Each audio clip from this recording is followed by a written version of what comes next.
මේ අමා දරබේවා මේ අමා ධර්මයම ලැබේවා සියලුම සත්වයෝ සුවපත් වේවා සුවපත් වේවා සුවපත් වේවා සාදු සාදු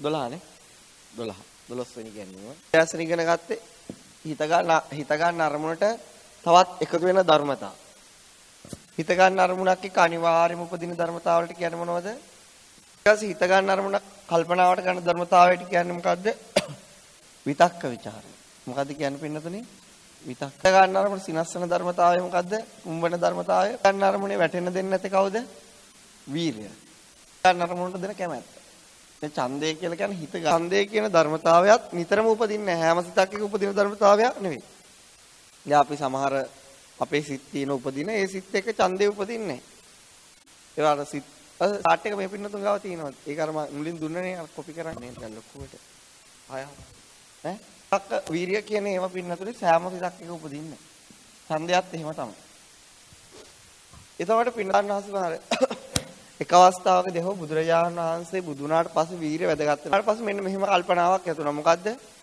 මම මේ අවබෝධ කර ධර්මයේ ගැඹුරුයි සියුම් මේක දේශනා කරන්නේ මට අපහසුයක් මිස පහසුවක් සිද්ධ වෙන්නේ නැහැ. බුදුරජාණන් වහන්සේ කල්පනාවක් ඇතුණානේ. කියන්නේ බුදුරජාණන් වහන්සේ අවබෝධ කළ ධර්මය කියන්නේ වීර්ය ඇති වෙන්නේ. ආවනේ. කියන්නේ බුදුරජාණන් වහන්සේ කල්පනා කරන මේ ධර්මයේ තාමත්ම සියුම් කාමයෙන් මුසපත් වෙච්ච අයට මේක කියන්නේ යාම අපහසුයක්. ඊට නිසා එහෙම බුදුරජාණන් වහන්සේ කල්පනා කරනවා. එතකොට ඒ සිත් එක්ක බුදුරජාණන් වහන්සේ ධර්මයේ කියන්නේ හිත නැමෙන්නේ නැහැ. ඊළඟට සහම්පති බ්‍රහ්මයා බුදුරජාණන් වහන්සේගේ ආවට ඇවිල්ලා අහනවා දසබයන් වහන්සේ මහාවීරයන් වහන්සේ හන්දක් උඩට නැගලා පල්ලෙහා ඉන්න අය දිහා බලනවා වගේ ප්‍රඥාව නැමැති ප්‍රාසාදයෙන් නැගලා බලන්න කියලා කියනවා. ඔබ වහන්සේට ওই හිතන සිතවිල්ල දෙව් මිනිසුන්ටම අයහපතක් කියලා කල්පනා. ඒතර බුදුරජාණන් වහන්සේ අන්න ඒ වෙලාවේ සර්වඥතා ඥාණය යොමු කරන විශ්ව ධාතුවට. අන්න ඒ අවස්ථාවේ බුදුරජාණන් වහන්සේට මේ විශ්වයේ පේන්නේ මොකක් වගේද? නිලුම් විලක් වශයෙන්. නිලුම් තියෙනවා මේ පිපෙන්න ඔන්න මෙන්න තියෙන නිලුම් තියෙනවා. හිරුවෙලිය විතරයි මදි. හිරුවෙලිය ආපු ගමන් පිපෙන්න පුළුවන් දේවල් තියෙනවා. හිරුවෙලිය ඇවිල්ලා ටික දවසක් ගිහිල්ලා පිපෙන්න දේවල් තියෙනවා කියලා බුදුරජාණන් වහන්සේ නිලුම් විලක් වශයෙන් සත්‍යයේ මනස දකිනවා. අන්න ඒ වෙලාව ඊට පස්සේ බුදුරජාණන් වහන්සේලා අදහසක් එනවා මොකද්ද? ධර්මයේ දේශනා කරන්න ඕන. අන්න ඊට පස්සේ තියෙන සිතට බුදුරජාණන් වහන්සේගේ වීර්යය උපදිලාද නැද්ද? උපදිලා. මං කියන්නේ මේ පින්නත තේරුණානේ. ඊටසේ බුදුරජාණන් වහන්සේ ධර්මයේ දේශනා කරන හිත නැමෙනවා. එහෙනම් ඊට කලින් ඇයි හිත නැමුන්නේ නැත්තේ? බුදුරජාණන් වහන්සේ ධර්මයේ දේශනා කරන්න ඕන කියන අරමුණේ වීර්යය උපදින්නේ නැහැ. වීර්යය උපදින්නේ නැහැ පින්නත. ඒ නිසා ඊට පස්සේ අර සහම්පති බ්‍රහ්ම රාජාගේ ඉල්ලීමත් එක්ක බුදුරජාණන් වහන්සේට උපදිනවා මේක අවබෝධ කරන්න පුළුවන් අය ඉන්නවා. මොකද ඊට කලින් සර්වඥතා ඥානෙන් ලෝකේ දිහා බැලුවේ නැහැ අවබෝධය කිරීම තුළ. ඊට පින්නතේ ඒ ආකාරය තමයි. එතන එහාට පස්සේ බුදුරජාණන් වහන්සේ වීරයෙන් ගම් දනව් තුළ වඩිනවා. වැඩලා ධර්මයේ මනුස්ස ලෝකයට විතරක් නෙවෙයි දෙවියන්ට. ඊට පස්සේ බුදුරජාණන් වහන්සේ ධර්මයේ දේශනා කිරීමේදී කැමැත්තද අවශ්‍ය වෙනවා. වීර විතරක් මදි කැමැත්තක් තියෙන්න ඕන දේශනා කරන්න. ඒ කැමැත්ත මතුවෙන එක අවස්ථාවක් තියෙනවා. බුදුරජාණන් වහන්සේ ගාවට එනවා මේ අශ්වය দমনය කරන කෙනෙක් පෙස්ස කියලා. පෙස්ස කියනවා බුදුරජාණන් වහන්සේ අහනවා කොහොමද අශ්වය দমনය කරන්නේ? එතකොට කියනවා ආකාරයි සමහර අශ්වය කිව්ව තරම් හික්මෙන්නේ නැහැ. මම හොඳට දණ්ඩෙන් කියන්නේ දඬු වලින් පහර දීලා මම দমনය කරනවා. ඒකට එහෙම වුණාම උන් দমনය වෙනවා. තවත් සමහර අශ්වය ඉන්න එහෙම අවශ්‍ය වෙන්නේ නැහැ. උන්ට කිව්ව ගමන් හික්මෙනවා. එතකොට මම උන්ට එච්චර පහර දීමක් කරන්නේ නැහැ හික්මනවා. ඒතර ඔය දඬුවම් කළා හරි දඬුවම් නොකර හරි දෙකෙන්ම দমনය කරන්න බැරි අශ්වය ඉන්නව දහනවා පෙස්ස. ඔව් භාග්‍යතුන්. ඒ අයට මොනවද කරන්නේ? මම උන් මරලා දානවා. මොකද උන් හිටියොත් ඉතුරු එකෙක්වත් দমনය කරගන්න ලැබෙන්නේ නැහැ. ඒතර බුදුරජාණන් වහන්සේ පුරුෂ ධම්මසාරතීනේ බුදුරජාණන් වහන්සේ. කියන පුරුෂයන් দমনය කිරීමේ අග්‍රය කියලානේ බුදුරජාණන් වහන්සේට කියන්නේ. කොහොමද බුදුරජාණන් වහන්සේ මේ පුරුෂයෝ দমনය කරන්නේ? පෙස්ස වගේ තමයි පෙස්ස. තමයි හොඳින් দমনය කරනවා. එන මම මේ දිව්‍ය ලෝක ගැන මෙහෙම කුසලය ගැන කියනවා. එතකොට ඒකට ඇයි කැවිලි හික්මිලා ඒ නිවන් මාර්ග සම්පූර්ණ කරගන්න. ඒතර කුසලයෙන් කිව්වට দমনය වෙන්නේ නැති අය ඉන්නවද භාග්‍යතුන්? ඔව් පෙස්ස. ඒ අයට මොකද කරන්නේ? එහෙනම් මම නරකින් দমনය කරනවා. ඒ නිරය ගැන කියනවා, අපාය ගැන කියනවා, දුක් විපාක ගැන කියනවා මේ කර්මයක් එක්ක. ඒකට দমনය වෙනවා කියනවා. ඒ දෙකටම দমনය කරන්න බැරි අයත් ඉන්නවද බුදුරජාණන් වහන්සේ? ඉන්නවා කියනවා පෙස්ස. ඒ අයට මොකද කරන්නේ? මරලා දානවා කියනවා. ඒතර බුදුරජාණන් වහන්සේ පෙස්ස කියනවා තථාගතයන් වහන්සේ ප්‍රාණඝාතය කරන්න එපා කියලා තියෙනවා කියලා මම අහලා තියෙන්නේ. නමුත් බුදුරජාණන් වහන්සේ කියනවා මරනවා කියලා. පෙස්ස ආර්ය විනය මරණය කියලා කියන්නේ බුදුරජාණන් වහන්සේ ඇයට ධර්මයේ දේශනා කරන්නේ නැහැ. අවවාද කරන්නේ නැහැ. ඒක තමයි. ඒතර පිටත එතන තියෙන බලපෑ හුදු දෙයක්. බුදුරජාණන් වහන්සේට කැමැත්ත උපදින්නේ නැහැ. හොඳින් නරකින් දෙකෙන්ම කියලා ධර්මය අහන්න නැති කෙනා කෙරෙහි. කැමැත්ත උපදින්නේ නැත්තම් බුදුරජාණන් වහන්සේට ධර්මය කියන්නේ නැහැ. එහෙනම් එක පැත්තක් තමයි පිටේ ධර්මයේ දේශනාවේදී කැමැත්තක් අවශ්‍ය වෙනවා. ඒක කැමැත්ත කියලා කියන්නේ ආසාව නෙවෙයි. කැමැත්ත කියලා කියන්නේ ආසාව නෙවෙයි. ඒක හොඳට මතක තියාගන්න ඕන දෙයක්. ආසාව කියන්නේ අකුසලයක්, ලෝභය කියන්නේ අකුසලයක්, අලෝභය කියන්නේ කුසලයක්. ලෝභයත් එක්ක ඡන්දේ උපදිනවා. අලෝභයත් එක්ක ඡන්දේ උපදිනවා. මම මේක මේ පිටුඳට කියන්නේ. ඔන්න මේ පින්නතට එක අවස්ථාවක් හිතනවා උදාහරණයකට මම ගන්නවා. මම මේ හාමුදුරුවන්ට ඩොලර් 1000ක් පූජා කරනවා. මම ඊට පස්සේ ඇවිල්ලා කියන හාමුදුරුවනේ මම හෙට පන්තියට යනකොට ඩොලර් 1000ක් පූජා කරන්න. මම හොඳයි උපාසකම්. ඊට පස්සේ හවස කොල්ලයක් කියනවා හාමුදුරුවනේ මේ අපේ ගෙදර පොඩි ප්‍රශ්නයක්. මම ඩොලර් 500ක් විතර පූජා කරන්න. දැන් මොකද උනේ? ඩොලර් 1000ක් පූජා කරන්න කියලා හිතුණා. ඊට පස්සේ මොකද උනේ? ටික වෙලාවක් ගියාට පස්සේ කීයට බැස්සද? 500. දැන් ඡන්දය දැන් 18ට වඩා අඩු 500ට බහැලා තියෙනවා. ඊට පස්සේ අයිත් කෝල්ලයක් කරන හාමුදුරනේ අපේ දරුවෝ ලෙඩ වෙලා. මම ඩොලර් 50ක් විතර පූජා කරන්න. දැන් මොකද වෙන්නේ? එන්න මේ දැන් පූජා කිරීම කියන්නේ අලෝභය. අත්හැරීම කියන්නේ අලෝභය. අලෝභයට ඡන්දයක් තියෙනවා. ඊට පස්සේ හිතනවා අනේ මොකටද 1000ම දෙන්නේ? 500ක් හොඳයි. ඉතින් කීයක් අලෝභය කියන එක බහිනවා 500ට. කියන්නේ අර කැමැත්ත අඩු වෙනවා. දොර දෙන්න අමාරුයි. ඊට පස්සේ බහිනවා 50ට. ඊට පස්සේ දවසේ පින්නතුනේ ඇවිල්ලා බලනකොට ඒ උපාසකම්ම නැහැ. ඒ තම් වෙනකොට ඩොලර් 10ක් විතර පූජා කරනවා. එතකොට මොකද වෙන්නේ පින්නත කීයට බැස්සද? දැන් දන් දීම යුද්ධයක්නේ. දන් දීම කියන්නේ යුද්ධයක් බුදුරජාණන් වහන්සේ කියනවා. ඉසල හිතෙනවා. ඊට පස්සේ බස්සනවා. අන්තිමට කොහොම හරි ඡන්දේ උපදින ඩොලර් 10ට 10 තමයි පූජා කරගන්න පුළුවන්. ඒ නිසා පින්නත දෙනවයි කියනකොටම ගන්න ඕන. ඒ යෝග චිත්තක්ෂණේ තීනෝක බහින්න පුළුවන් chance එක තියෙන්නේ. වැඩි කාලයක් යනකොට අනිවාර්යෙන් කො බහින්න. ඒ නිසා මොකද වෙන්නේ පින්නතුනි? ඔය ආකාරයට අර ලෝභය අලෝභයට අත්හැරීමට ඡන්දේ බලපානවා. 1000ක් අත්හරින්න ඡන්දෙ දුනොත් 1000ක් අත්හරිනවා. 500ක් අත්හරින්න ඡන්දෙ දුනොත් 500යි අත්හරින්න. 50ක් අත්හරින්න ඡන්දෙ දුනොත් 50යි අත්හරින්න. ඉතින් නම එතකොට පින්නේ 1000ක් අත්හරින වෙලාවේ 500ට බහිනකොට අල්ලා ගැනීම. ලෝභය කියන්නේ අල්ලා ගැනීමනේ.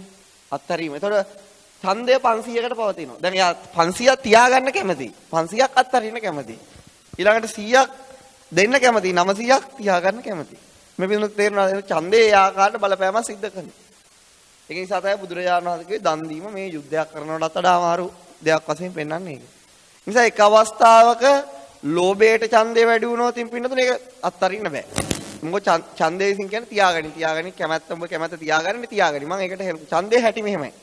අපි පින්නතුනේ තියාගන්න කැමති නම් ඡන්දේ කියනවා මම ඔයාට කතරයක් දෙන්න. එහෙනම් ඔයා ඒකට හෙල්ප් එක දෙන්න. අපි අත්හරින්න කැමති වෙනකොට ඡන්දේ කියනවා මම ඒකට හෙල්ප් එක දෙන්න. එහෙමයි ඡන්දේ ස්වභාවය. ඡන්දේ කියන්නේ කැමැත්තනේ. දැන් එක වෙලාවෙ දැන් ওই දේශපාලඥයෝ පින්නතුනේ try කරන්නේ මොකද අන්තිම වෙනකම් try කරන්නේ මොකද? ඡන්දේ මාරු කරන්න පුළුවන්.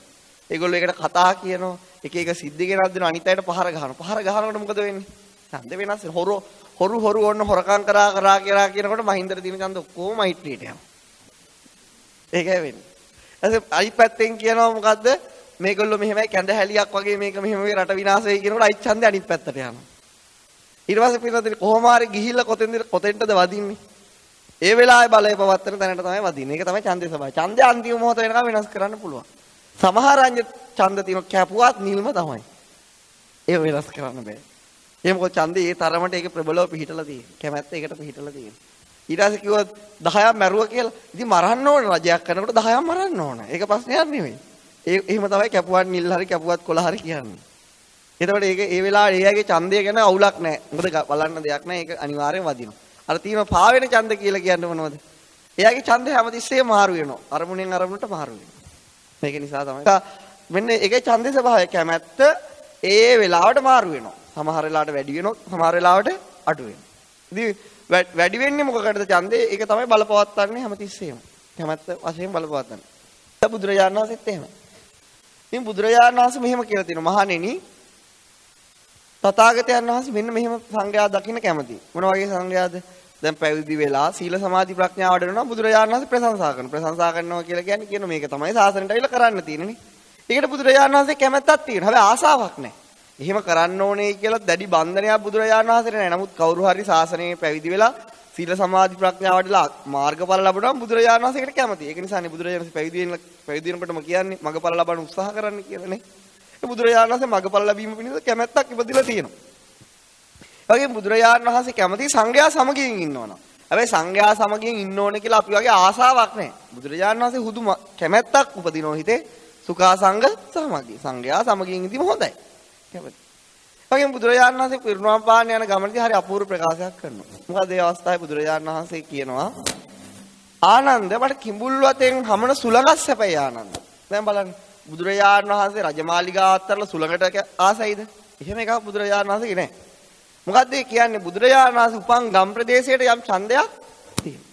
ඡන්දය කියන්නේ කුසලයවත් අකුසලවත් චෛතසික ධර්මයක් නෙවෙයි. ඒක හුදු කැමැත්තක් පමණයි. මම මේ පින්නතුන මේ කියන දේ තේරෙනවද? දැන් ඔන්න ওই වගේ සමහර රහතන් වහන්සේලා කියන රමණීයානි අරඤ්ඤානි. රහතන් වහන්සේලාට මේ සියලු දේවල් අස්වැරලා මේ කැලෙත් එක්ක 아무තු ආසාවක් නැහැ. නමුත් රහතන් වහන්සේලා කැලේට කැමතියි. ඡන්දයක් ඒක හුදු ඡන්දයක්. එතන කැමැත්ත කියලා කියන්නේ පින්නතුනි හුදු ආසාවක් නෙවෙයි. දැන් උදාහරණයක් කියමු. මේ පින්නතුන් ගිහිලා ඇඳුම් තෝරනවා. දැන් හොඳට ඇඳුම් තෝරනවා. රහන උපාසකම්ම ආසාවෙන් නේද තෝරන්නේ? නෑ හාමුදුරනේ මම මේකට කැමතියි. ආස නැහැ. එහෙම උගුරට හොරා බෙහෙත් බීමක් නෙවෙයි මේ කියන්නේ. මම කියන්නේ මේ පින්නතුන්ට තේරුණාද? මේක අනිත් පැත්තට ගන්නත් පුළුවන්. දැන් ඕන ආසාවක් ගොඩ ගහගෙන කියන්න පුළුවන්. මගේ මේ ආසාවක් නැහැ. මම මේකට ඒකට කියන්නේ මේ කබරගොල තලගොයා කරගන්න ඕනේ. එහෙම කරගන්න එපා මේක. මේක හරියට තේරුම් ගන්න. ඒත් අපි හිතලා අපේ ආසාවල් සියලු දේවල් කියන්නේ මගේ මේ ආසාවක් නැහැ. මම මේකට හරි කැමතියි. එහෙම තමයි වෙන්නේ ගොඩක් දුරට ඔක අනිත් පැත්ත. ඉතින් එහෙම කරගන්න එපා. වෙන කැමැත්ත කියන්නේ කැමැත්ත කියන ධර්මතාවයක්. ලෝභය, තණ්හාව, ආශාව කියන්නේ ඒක වෙනම ධර්මතාවයක්. ඒකේ අවස්ථාවෙනකොට තේරුම් ගන්න පුළුවන්. ඡන්දය කියන ධර්මතාවය. ඉතින් ඕන ඕක වරද්දගත්තම සමහර අය ලියලා තියෙන පොත් මම දැකලා තියෙනවා. භවතරණය කියලා පොතක තියෙනවා. රහතන් වහන්සේලාට තණ්හාව උපදිනවයි කියලා. එහෙනම් දැන් රහතන් වහන්සේලා තේර ගාතාවල වණය ගැන එහෙම ලස්සන දේවල් කියලා තියෙනවා. ඡන්දය කැමැත්ත නිසා. එතකොට සමහර කෙනෙක්ට හිතෙන්න පුළුවන් එන මේ රහතන් වහන්සේලාගේ සිවුම් මට්ටමේ හරි ආසාවන් පවතිනවද කියලා. එහෙම දෙයක් නැහැ. සිවුම්වත් ආසාව රහතන් වහන්සේලාට නැහැ. ඒ නිසා පින්නතුනි මොකක්ද වෙන්නේ? අර ඒ පොතේ ලියන රහතන් වහන්සේලාට තණ්හාව තියෙනවා කියලා ඔප්පු කරන්න යනවා. ඒක සුදු ඒ ඡන්දය හා ලෝභය කියන චෛතසික අතර දෙක තේරුම් ගැනීමක තියෙන යම්කිසි පටලැවිල්ල. නිසා මේ පින්නතුන් තේරුම් ගන්න රහතන් වහන්සේලාට කැමැත්ත කියලා ධර්මතාවයක් උපදිනවා. ආසාව කියලා ධර්මතාවයක් උපදින්නේ නැහැ. ඒක ප්‍රහාණය කරලා තියෙනවා. ඒක අනුශය මට්ටමෙම අයින් කරලා තියෙනවා. නිසා රහතන් වහන්සේලා රහත් වුණාට පස්සේ, ඒ කියන්නේ අරහත්ත්වයේ සාක්ෂාත් කරාටත් පස්සේ කැමති දේවල් තියෙනවා. කැමති දේවල් කියලා කියන්නේ පින්නතුනි උදාහරණයක් වශයෙන් කියනවා තමන් කැමති රහතන් වහන්සේලා ඉන්නවා. අනිත් රහතන් වහන්සේලාට අකමැතිව නෙවෙයි. ඒ රහතන් වහන්සේලා ධාතු ස්වභාවය නිසා දැන් අපි ගත්තොත් ඉතින් ආනන්ද මහ රහතන් වහන්සේම රහත් වුණාට පස්සේ සාරිපුත්ත මහ රහතන් වහන්සේ තියෙන කැමැත්ත තේරගාතාවේ ප්‍රකාශ කරලා තියෙනවා. එහෙම දේවල් තියෙනවා. මුගලන් මහ රහතන් වහන්සේට කැමති කොටස් ඉන්නවා. ඒ රහතන් වහන්සේලා ඉන්නවා. එහෙම ඒව ධාතු ස්වභාවය. ඊට බුදුරජාණන් වහන්සේ කියන්නේ අර එඩිදි ලබන්න කැමති අය තමයි මොග්ගල්ලාන පිටිපස්සේ යන්නේ. ප්‍රඥාව උපරිම කරගන්න කැමති අය තමයි සාරිපුත්ත පිටිපස්සේ යන්නේ. කැමැත්තේ ස්වභාවය. ඒක කැමැත්ත හැටි. ඒක ආසාවක් නෙවෙයි. ඒක වරදවා ගන්න එපා. මේකෙන් මේ තේරෙන මං කියන්නේ තේරෙන්නේ නැති නේද? මේ හරි සියුම් කාරණයක්. මොකද ලෝභ චෛතසිකයත් ඉගෙනුවට පස්සේ තමයි මේ ඡන්දය ලෝභේනු අලෝභේනු වෙන් වෙන හැටි තේරෙන්නේ. ඒක පින්නතුන් තේරුම් ගන්න. එහෙම දේවල් බුදුරජාණන් වහන්සේට තියලා තියෙනවා. ඒක ඇවිල්ලා තණ්හාවට ගෑවිච්චවත් දෙයක් නෙවෙයි. අපි මෙහෙම බැරි වෙලාවක් ඡන්දය තණ්හාව නම් බැරි වෙලාවක් ඡන්දය කියන දේ ආසාව නම් මොකද්ද අපිට කරන්න බැරි? අපි කියමු ආසාවයි ඡන්දේ දෙකම එකයි කියලා කාට හරි හිතන මොකද්ද කරන්න බැරි? ඔහුට කවදාවත් ගිහිගේ අත්හරින්න බෑ. ඒක කවදාවත්ම කරන්න බෑ ඡන්දේ ආසාවේ. අපි පින්නතුනි පංචකාමයට කැමතියි. දැන් ගිහිගෙන් වෙන්වීම කියන්නේ පංචකාමයෙන් වෙන්වීමක්. එතකොට පින්නතුනි ගිහිගේම තනිකරම ආස කරන කෙනෙක් ඡන්දේ ආසාව වුණා නම් මොකද බැරි වෙලාවත් ඔහුට ගිහිගේ අත්හරින්න කැමැත්තක් උපදින්නේ නැහැ. ඡන්දේ ආසාව නොවන නිසා තමයි ගිහිගෙයක් වුණත් අත්හරින්න පුළුවන්. මොකද ගිහි ගෙදර ඉන්න කැමැත්ත වැඩි වෙන තාක්කල් එයා ගිහි ගෙදර ඉන්නවා. ගිහි ගෙදර ඉන්න කැමැත්ත නැතුව පැවිදි වෙන්න කැමැත්ත උපදිනකොට නෙක්ඛම්මයට කැමැත්ත උපදිනකොට එයා ගිහිගේ අත්හරිනවා. බැරි වෙලාවත් ඡන්දේ ආසාව වුණා නම් කවදාවත් ගිහිගේ අත්හරින්න පුළුවන් වෙන්නේ නැහැ. ඒ ආසා කරන දේ අත්හරින්නේ නැහැ නේ ලේසියකට. මැඩියේ මොකක් හරි මැඩියේ ඒ කියන්නේ ගෙම්බෙක් ණයට ගොදුරුනාට පස්සේ ණය ආවු ලේසියෙන් අත්හරින්නේ නැහැ. එහෙම තමයි ලෝභයේ හැටි. නමුත් ඡන්දේ එහෙම ස්වභාවයක් නැහැ. ගොදුරු කර ගැනීමක් නැහැ. උපදින එකට යම් කිසි ආකාරයක කැමැත්තක් ප්‍රකාශ කිරීමක් විතරයි ඡන්දේ තියෙන්නේ. මේවා හරි සියුම් ධර්ම කරුණු. ඒකට පින්නතුනේ තවත් දෙයක් තියෙනවා. මේ මල් වලට මොකද්ද කියන්නේ පින්නතුනේ? ත්‍රිසාන්ත මොකද කපුරු මල් ඒකනේ කියන්නේ. දැන් අපිට මේක කවදාවත් ඇයි හිතෙන්නේ නැත්තේ දෙයියනේ මේ ඇතුලේ තියෙන සුද්දාෂ්ට ගොඩ මේ වර්ණ රූප කියලා එහෙම හිතෙන්නේ හිතන්න. අපි දන්නවා. දැන් අපි දන්නවනේ මෙතන තියෙන සුද්දාෂ්ට ගොඩක් කියලා අපි දන්නවද නැද්ද? දන්නවා. නමුත් අපිට යනකොට පේන්නේ සූර්ය මල්, සමම්පිච්ච මල්, ගාඩ්නේ ඇයි අපිට එහෙම පේන්නේ? ඇයි අපිට අරක ඇත්ත පේන්නේ නැත්තේ? ඇයි මේ සතර මහා ධාතු ඇති වෙලා නැති වෙලා යනවා කියලා පේන්නේ නැත්තේ? එහෙම දෙයක් තියෙනවනේ. දැන් උදාහරණයක් වශයෙන් පින්නවා අපි උදේ නැගිට වෙලාවෙ ඉඳලා අපිට පේන්නේ පින්නතුනි දැන් උදේ නැගිටට පස්සේ මූණ හොදගෙන ඒවට කරාම ගියාට පස්සේ අපිට පේන්නේ උයන අවන් එක, ඒ ලිප, ඒ ගෑස් එක, එතනින් ගියාට පස්සේ හට්ටි මුට්ටි හැඳි පේනවද? එහෙම නැත්නම් සතර මහා ධාතු ඇති වී නැති වී යනවා පේනවද? දැන් යාට උදේ නැගිටලා පස්සේ කුස්සියට ගියාට පස්සේ මේස පුටු ඇති වී නැති වී යනවා පේනවද? නැත්නම් මේස පුටු පේනවද? හැඳි පේනවද? ගැහැරිප්පු පේනවද? එහෙම කොහොමද පේන්නේ? අපිට හිතෙනවා සතර මහා ධාතු මේ ඇති වෙනව නැති වෙනවා. නැත්නම් අපිට එහෙම නැත්නම් මේ මේසෙකෝ හැන්දකෝ කැරපොත්තෝ යනවා පේනවද? එහෙම නැත්නම් පිනොදේ සතර මහා ධාතු ඇති වී නැති වී පේනවද? දැන් මොකද්ද පේන්නේ? අපිට පේන්නේ අවංකව බැලුවොත් මේස පුටු පේනවා. හැඳි පේනවා. ඒවා මේවා පේනවා. ඊට පස්සේ ටික වෙලාවකට ගියාම යස්ස පැටව පේනවද? සතර මහා ධාතු පේනවද? උදේ පාන්දර. ඊට කොහොම හරි ස්කෝල් ටික යවලා ඇඳගෙන දැන් රස්සාවට යනවා. රස්සාවට ගියාම පින්නතුනි සතර මහා ධාතු යනවා එනවා පේනවද? ඇතිවෙනව නැති වෙමින් නැත්නම් කාර් වාහන ඒවා පේනවද? මොනවද පේන්නේ? BMW ආවි, Ferrari කියාවි. මොකද ඒකේ මේ නම් දන්නේ නැහැ මේ රටේ තියෙන වාහන වර්ග. ඒ වර්ග කියලා කියයි. Toyota කියයි, Mercedes Benz කියයි ඕක ආකාරي. ඊට පස්සේ සතර මහා ධාතු ඇති වෙන්නේ නැති වෙනවා පේනවද? නැත්නම් මහා පාර පේනවද? මහා පාර. අපිට පේන්න ඕවනේ. ඊට පස්සේ රස්සාවට ගියාට පස්සේ දැන් අපිට පාරේ ඉන්න මිනිස්සු පේනවද? සතර මහා ධාතු පේනවද? මිනිස්සු පේනවා. දැන් මේ උගන්වනකොට පින්නතුනේ හාමුදුරු නමක් පේනවද? සතර මහා ධාතු පේනවද? දැන් මොකද පේන්නේ මේ පින්නතුන්ට? හාමුදුරු නම. දැන් හතරට ඇවිල්ලා හාමුදුරු නමක් වඩින තුරු බලන් ඉන්නවද? සතර මහා ධාතු වඩින තුරු බලන් ඉන්නවද? දැන් මල ගෙදරක ගියාම පින්නතුනේ මලමිනියක් පේනවද? සතර මහා ධාතු කියලා ඇති වෙනව නැති වෙනව කියලා එහෙම හිතෙනවද? මොකද්ද හිතෙන්නේ? මලමිනියක් කියලා. ඒතර මලමිනියක් කියලා කියන්නේ මොකද්ද? සතර මහා ධාතු ගොඩක්. පඨවි ආපෝ තේජෝ වායෝ ධාතු ගොඩක්. ඒතර හාමුදුරු නමක් කියන්නේ සතර මහා ධාතු ගොඩක් නෙවෙයිද? ඒතර මම මලමිනියක්ද? මලමිනියක් කියන්නේ සතර මහා ධාතු නම් හාමුදුරු නමක් කියන්නේ සතර මහා ධාතු ගොඩක්ද? නෑනේ මම මලමිනියක් නෙවෙයි. ධාතු මලමිනියක තියෙන සතර මහා ධාතු ගොඩක් විතරයි. මගේ ඊට වඩා දේවල් තියෙන මොනවද තියෙන්නේ? හිත තියෙන. මොකක්ද තියෙන්නේ හිත? ඊළඟට මොකද්ද? වේදනාව හොඳට දැනෙනවා. මේ පින්නතුන්ට පේන්නේ නැති උනාට හොඳට දැනෙනවා. සංඥාවෙන් හොඳට හඳුනා ගන්නවා. චේතනාවෙන් හොඳට ක්‍රියාත්මක වෙනවා. හොඳට කල්පනා කරලා උඹලා කියන්නේ කතා කරන්නේ විතක්ක ਵਿਚාර පහළ වෙන නිසානේ. ඊළඟට පින්නතුනේ උගන්වන්න ඕන කියලා වීරිය තියෙන නිසානේ උගන්වන්නේ. ඒකට කැමති. ඒක ඡන්දේ උපදිනවා. හිත අරමුණු ගන්නවා. නේ? ඒකාග්‍රතාවයේ උපදිනවා. මානසිකාරයේ උපදින ජීවිතේන්ද්‍රයේ උපදින නෑ ඕක. ඒකට හිතක් උපදින ආයතන හයක් උඩ. හිත හේ උපදිනොත් කියන්නේ මොකක්? හිත හේ උපදින තැනට කියන්නේ චක්කු දසක කලාපය. මොකද්ද කියන්නේ පින්නතුනේ? චක්කු. කනේ උපදින තැනට කියන්නේ සෝත දසක කලාපය. නාසයේ උපදින තැනට කියන්නේ ගාන දසක කලාපය. දිවේ උපදින තැනට කියන්නේ ජීවා දසක. කයේ උපදින තැනට කියන්නේ කාය දසක කලාපය. අදවතේ උපදින තැනට කියන්නේ වස්තු දසක කලාපය. කොහොමනේ? එතකොට හිත හැමතිස්සෙම උපදින්නේ සතර මහා ධාතු වලින් හැදිච්ච රූප භූමියක් උඩ. නේ? ඇහි කියන්නේ සතර මහා ධාතු වලින් හැදිලා තියෙන්නේ. මුල් වෙලා තියෙන්නේ. කන කියන්නේ සතර මහා ධාතු වලින් මුල් වෙච්ච දසක කලාප වල තමයි කනේ උපදින්නේ. එහෙනම් මේ හිත හැමතිස්සෙම උපදින රූප භූමියක් උඩ. මේ උපදින භූමිය වලට කියන්න පුළුවන් රූප භූමිය. මොන භූමියද? රූප. හිත පෙන්වන්න බැරි නිසා හිත නමුත් එහෙම දෙයක් තියෙන නිසා ඒවට කියන නාම ධර්ම. මොන ධර්මද පින්නතුනි? නාම ධර්ම. මොන ධර්මද? නාම ධර්ම. එහෙනම් පින්නතුනි හාමුදුරු නමක් කියන්නේ මොකද්ද? නාම රූප ගොඩක්. මොන ගොඩක්ද? නාම රූප ගොඩක්. මලමිනියක් කියන්නේ මොකද්ද? රූප ගොඩක් විතරයි. එතන ඇවිල්ලා හිතක් වේදනාවක් කියලා එකක් නැහැ. ඒක ඇවිල්ලා සතර මහා ධාතු ගොඩක් විතරයි. හැබැයි හාමුදුරු නමක් කියන්නේ නාම රූප ගොඩක්. දැන් මේ පින්නතුන්ට පේන්නේ නාම රූප ගොඩක්ද හාමුදුරු නමක්ද? ඇති වී නැති වී යන නාම රූප ගොඩක්ද හාමුදුරු නමක්? ඇයි අපිට මෙහෙම වෙන්නේ? ඒක තියෙන ප්‍රශ්නේ. ඇත්ත ඕක තමයි. අපි හැම දිනාටම තේරෙන අරමුණෙන් අරමුණට හිත වෙනස් වෙනවා. දැන් උදේ තියෙන අරමුණු නෙමෙයි හවස් වෙනකොට අරමුණෙන් අරමුණට හිත වෙනස් වෙනවා. ඒක මොහොතින් මොහොතට රූපේ දි รา පත් වෙනවා. ඒක අපිට තේරෙනවා. එහෙනම් අපිට ඇයි නාම රූප ඇති වී නැති වී යනවා කියලා සත්‍ය දකින්නවා වෙනුවට ඇයි අපිට මිනිස්සු පේන්නේ? ඇයි අපිට සතර මහා ධාතු ඇති වී නැති වී යනවා කියන වෙනුවට ඇයි අපිට ගෙවල් දොරවල් යාන වාහන ගස් කොළන් පේන්නේ? එහෙම ප්‍රශ්නයක් තියෙනවනේ. එහෙම දෙයක් අපේ තියෙනවනේ. ඒ කියන්නේ පිළිද අරමුණක ඇත්ත අපිට පේන්නේ. අරමුණේ ඇත්ත නම් හරියටම අපිට මේ ගේ දිහා බලනකොට අරමුණ සත්‍ය වශයෙන් පේනවා නම් කොහොමද පේන්න ඕන? මේක ඇති වී නැති වී යන රූප ගොඩක් වශයෙන් තමයි පේන්න ඕන.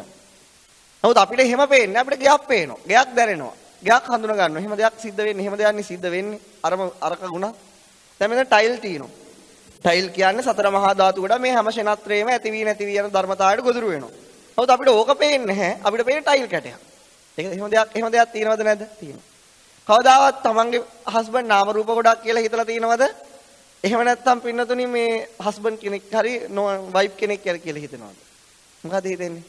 සමහර වෙලාවට මල පැන්න වෙලාවට නාම රූප ගොඩක් කියලා හිතනවා. ඇති මේක අනිත් වෙලාවට හිතෙන්නේ මොකද්ද මේ නියම රියල් මිනිස්සෙක්. එහෙම දෙයක් නැහැ. ඉතින් දරුවෝ කියන්නේ කවුද? ඒත් නාම රූප ගොඩවා. දරුවෙක්ටක් හිතක් තියෙනවා. දරුවෙගේ හිත උඩත් රූප භූමිය උඩ හිත හැමතිස්සෙම ඇති වෙමින් නැති වෙමින් උපදිනවා. උපදින භූමියත් ඇති වෙනව නැති වෙනව. ඕක තමයි ඇත්ත. නම් මේ මුළු ලෝකේම ජීවත් වෙන මිනිස්සෝ කියලා කියන්නේ මොනවද? ඇති වී නැති වී යන නාම රූප ගොඩවා. එහෙම දෙයක් තමයි. කෙටියෙන්ම කියනවනේ. ඒ ගෙදර ඉන්නවා පූසෙක්. පූසෙක් කියන්නේ මොකද්ද? පූසෙක් කියන්නේ මොකද්ද? නාම රූප ගොඩක්. නමුත් අපි පූසෙක් හඳුනා ගන්නවද නාම රූප ගොඩක් හඳුනා ගන්නවද? පූසෙක් හඳුනා. මම කියන්නේ මේ පිටුත තේරුණානේ. මේකත් බලන්නකො. එතනේ පොකුණක් ආසන්න පොකුණක් තියෙනවා. ලස්සන පොකුණක්. මේ ආසන්නේ ගල් වෙනක් තියෙනවා. මේ ගල් තලාවක් ආසන්නේ මේ පොකුණ තියෙන්නේ. මේ ඈත ගම්මාන ඉඳලා මේ ගල් වෙනේ සාමින් වහන්සේ නමක් වාසය කරනවා. රහතන් වහන්සේ නමක් වාසය කරනවා කියලා හිතා රහතන් වහන්සේ නමක් වාසය කරනවා. ඒතර මේ ඈත ගම්මානේ ඉන්න මිනිස්සෙක් දාරි අරගෙන එනවා. උදේ දානයක් අරන් එනවා. අරගෙන එනකොට පින්නතුනේ එයාගේ කුළු බක්කත් එයාත් එක්ක එනවා බලු කුක්ක. ඉතින් මොකද වෙන්නේ? මේක ලස්සන මේ පැත්තේ වනාන්තරයක් තියෙනවා. එහෙම තියෙනවා. ඊට මේ බලු කුක්ක ඇවිල්ලි ඉවර වෙලා මෙයා දානේ අරන් යනවා ස්වාමින්වහන්සේට. මෙහි ස්වාමින්වහන්සේ වැඩ ඉන්නවා. එතකොට පින්නතුනේ ස්වාමින්වහන්සේ වැඩ ඉන්නවා මේ ඒ ආකාරයට ගන්න ස්වාමින්වහන්සේ නමක් ඉන්නවා. මෙහෙම මිනිස්සෙක් යනවා. සිරිමල් යනවා මෙහෙන් දානෙත් අරගෙන.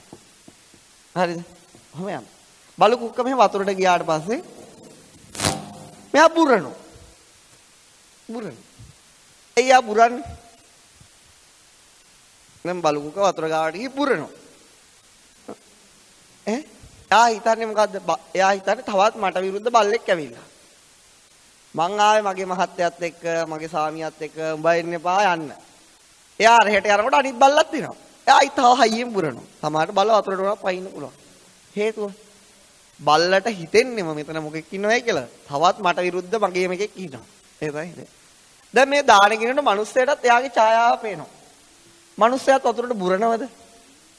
කවදාවත් දැකලා තියෙද මිනිස්සය වතුරෙන් ඡායාව දකින්නට බුරනවා? ඇයි එහෙම බුරන්නේ නැත්තේ? මිනිස්සය දන්නවා මෙතන තවත් මිනිස්සෙක් නෑ. මෙතන තියෙන්නේ මොකද්ද? ඡායාවක් විතරයි. ඉතින් රහතන් වහන්සේටත් පේනවා මේ තමන්ගේ ඡායාව වතුරේ වැටලා තියෙන රහතන් වහන්සේගේ කොහොමත් ගණන් ගන්නෑ. රහතන් වහන්සේට කොහොමත් ඒ ගැන ඡායාව කියන එක තේරුම් ගන්න පුළුවන්.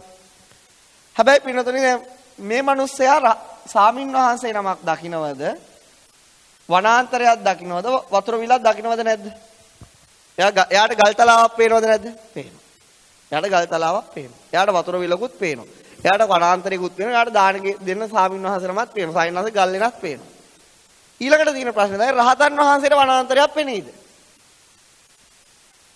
රහතන් වහන්සේට ගල් වෙනක් පෙනේද? රහතන් වහන්සේට ගල් තලාවක් පෙනේද? රහතන් වහන්සේට බලු කුක්කෙක් පෙනේද? රහතන් වහන්සේට මිනිස්සෙක් පෙනේද?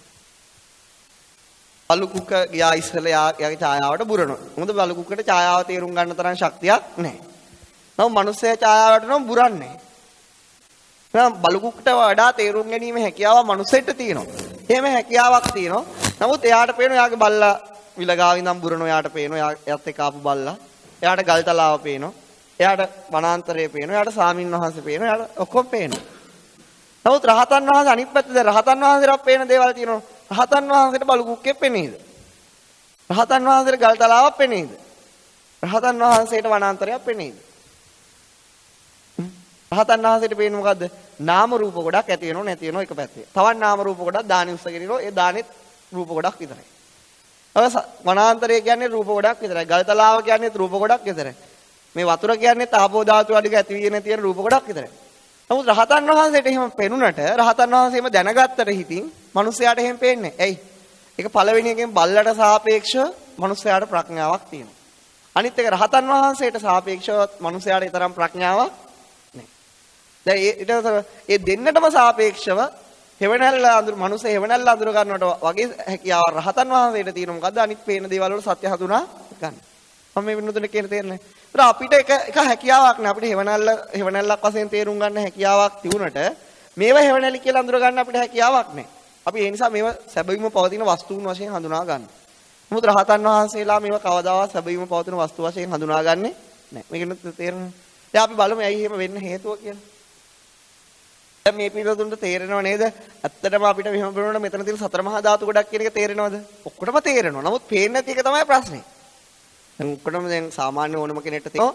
මේකේ පටවි ධාතු අධික රූප ගොඩක්, මේවා පටවි ධාතු අධික රූප ගොඩවල් එහෙම ඒවා තේරෙනවා. ඇත්ත ඒක හොඳට දැනෙනවා හිතට. නමුත් ඒක ඇත්තටම අපිට පේන්නේ නැහැ. ඕක තමයි තියෙන ප්‍රශ්නේ.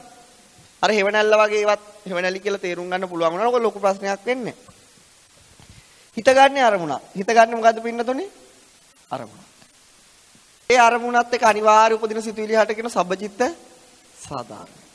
ඒ අරමුණ ගැන කල්පනා කරන ස්වභාව විතක්ක ਵਿਚාර.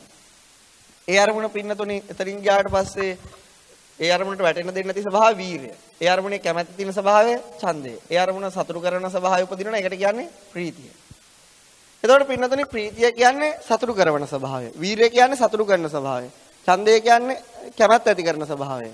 වීර කියන්නේ නොවැටෙන ස්වභාවය. විතක්ක ਵਿਚාර කියන්නේ කල්පනා. හිත කියන්නේ අරමුණ දැනගන්න ස්වභාවය. හිතට පුළුවන් අරමුණ දැනගන්න විතරයි. ඒතකොට මේ ගන්න අරමුණේ සත්‍ය පෙන්වන්නේ නැත්තේ කවුද? දැන් මෙතන එහෙම දෙයක් නැහැ. හිත අරමුණක් ගන්නවා. එයාට ඒකේ සත්‍ය අසත්‍යතාවයක් තේරෙන්නේ නැහැ. නමුත් එයාට තේරෙන්නේ මේක අසත්‍ය ස්වභාවය. ඒක ඇත්ත. එතකොට සංඥාව කියන්නේ හඳුනා ගන්න ස්වභාවය. නියම විදියට හඳුනා ගන්න දෙන්නේ නැත්තේ කවුද? එහෙම ධර්මතාවයක් තියෙනවා. ඒ ධර්මතාවයට කියන්නේ මොකද්ද? මෝහය.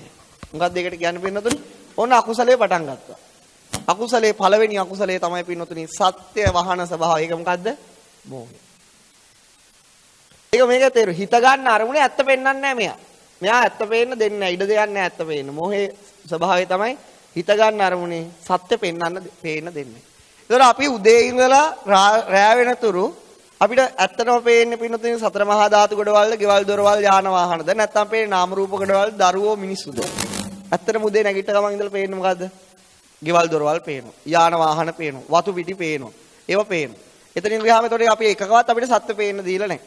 ඊළඟට නාම රූප වෙනුවට පේන්නේ කවුද? දරුවෝ පේනවා. මහත්තුරු පේනවා. හාමුදුරුවරු පේනවා. එහෙම පේනෝනේ.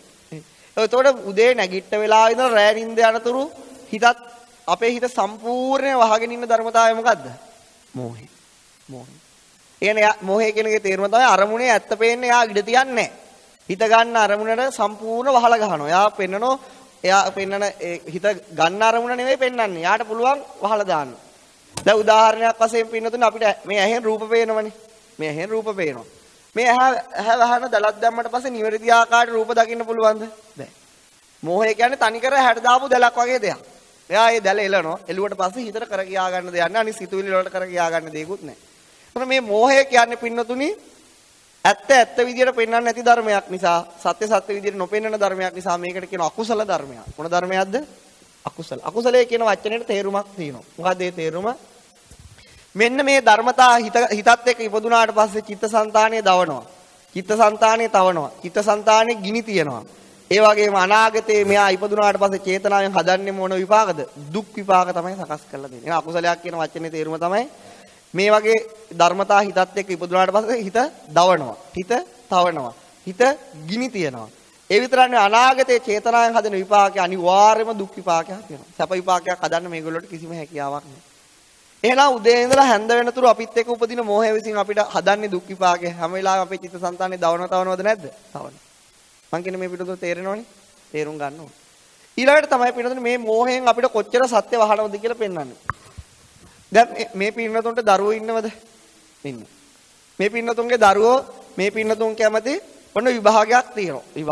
විභාගයක් තියෙනවා. ඊට පස්සේ විභාගය ආසන්න වෙලා දැන් අම්මා අභිධර්ම පන්තියට යනවා DVD ටික දාගෙන සිංහලත් හරියට තේරෙන්නේ නැද්ද? අම්මේ මේ මොකද්ද කියන්නේ කිය අහනවා. පැය ගාණක් බලන්න try එකක් දෙනවා. දැන් හෙට විභාගය. අම්මා කියන්නේ මොකද්ද? ඕක බලපන් කියනද විභාගෙට ලියපන් කියනවද? ඇත්තම කියන්න බලන්න මොකද්ද කරන්න කියලා. හරි ඕක විභාගේ පස්සේ ඕනනම් බලාගටින් දැන් ඉස්සෙල්ලා විභාගෙට පාඩම් කරලා ඉඳපන්. එහෙම කියන්නේ. හේතුව තමයි මෙහෙම.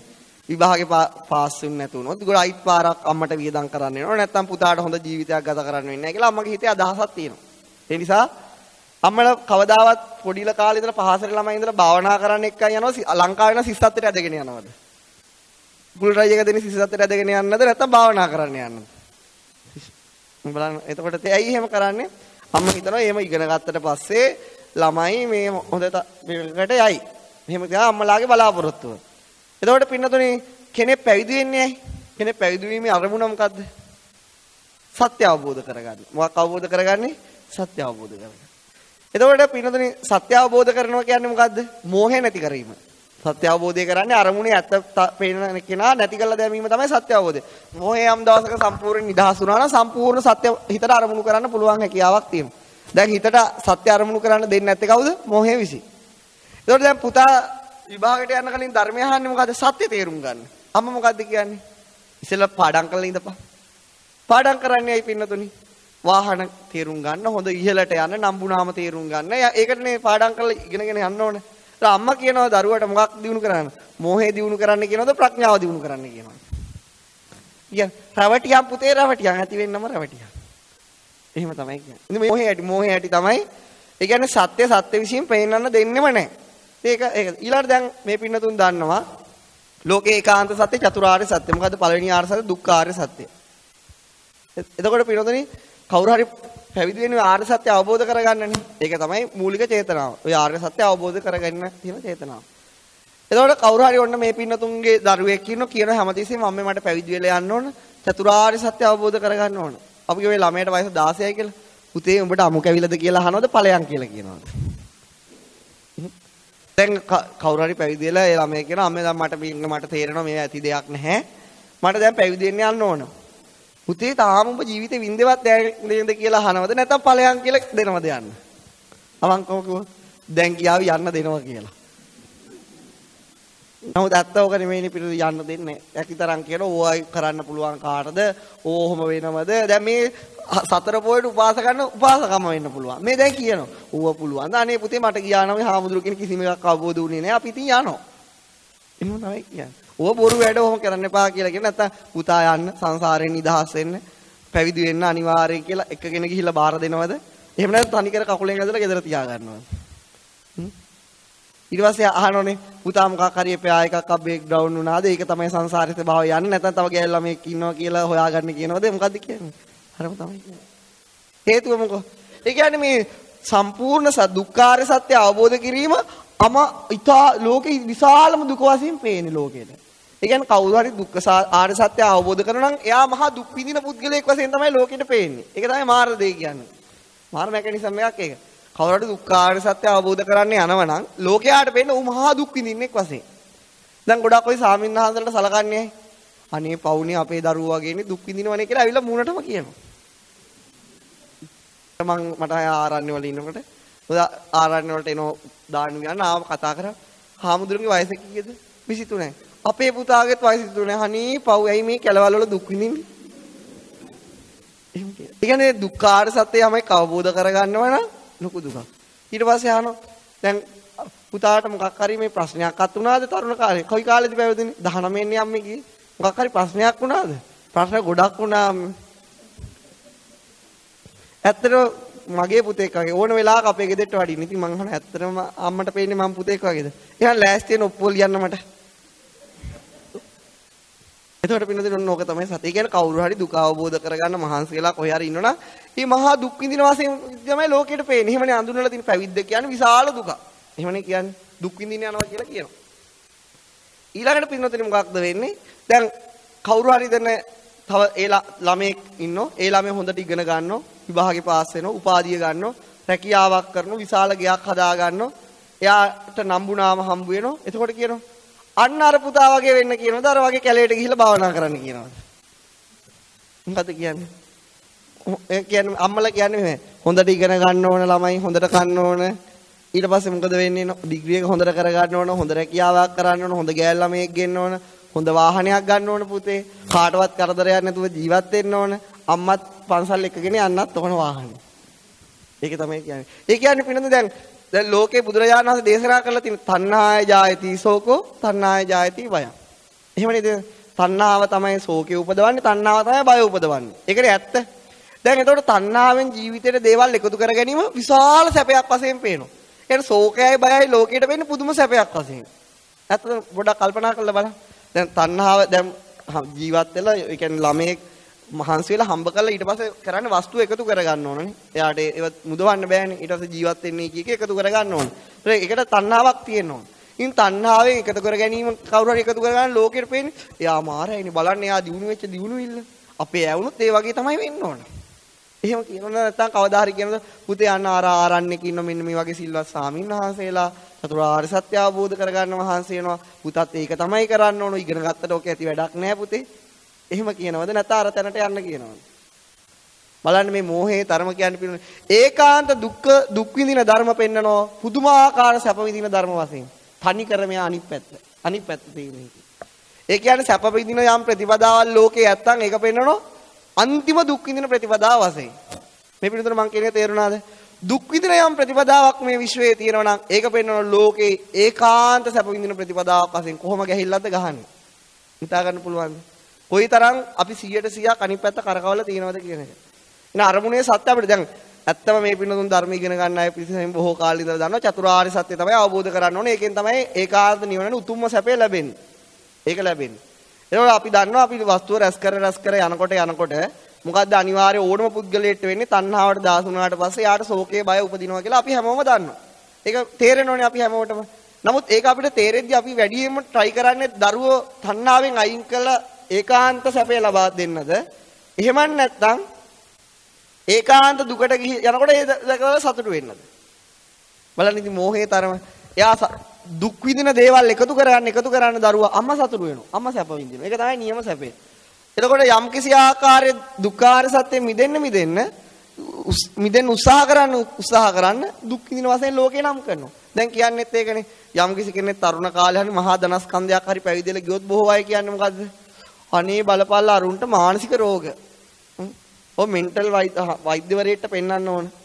දැන් කවුරු හරි ළමයේ පුංචි කාලේ ඉඳලා අනිත්‍යයි දුක්ඛයි අනාත්මයි යමේ කීකේ දෙදර කියනවනම් නිතර හිතනවනම් බොහෝ දුරට මොකක් වේද? ළමයා කාට පෙන්නයිද? අනිවාර්යයෙන් මානසික වෛද්‍යවරයෙක්ට පෙන්නනවා. ඇයි මානසික වෛද්‍යවරු තමයි ලෝකෙේ නියම මෝහය අධික පුද්ගලයෝ. ඉතින් මම කලුතරදී සිරගත වුණා. කලුතරදී මම බන්ධනාගාරයේ ඒගොල්ලෝ යම් කිසි ප්‍රශ්නයක් නිසා සිරගත කරා. දැන් ගියාට පස්සේ ඕකේ කරන්න දෙයක් නැහැනේ.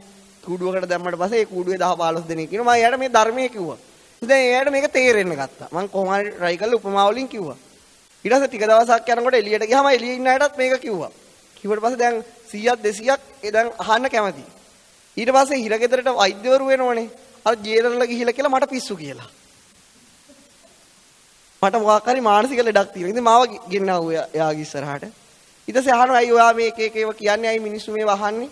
ඔයාට මොකක් හරි මෙන්ටල් ආබාධයක් තියෙනවද? මම ඒකට බෙහෙත් දෙන්නම් කියලා. මට නම් තේරෙන විදිහට නෑ ડોක්ටර්. ડોක්ටර්ට එහෙම එකක් තියෙනවයි කියලා තියෙනවා මට මොනවා හරි දෙන්න. ඒක ප්‍රශ්නයක් නෑ.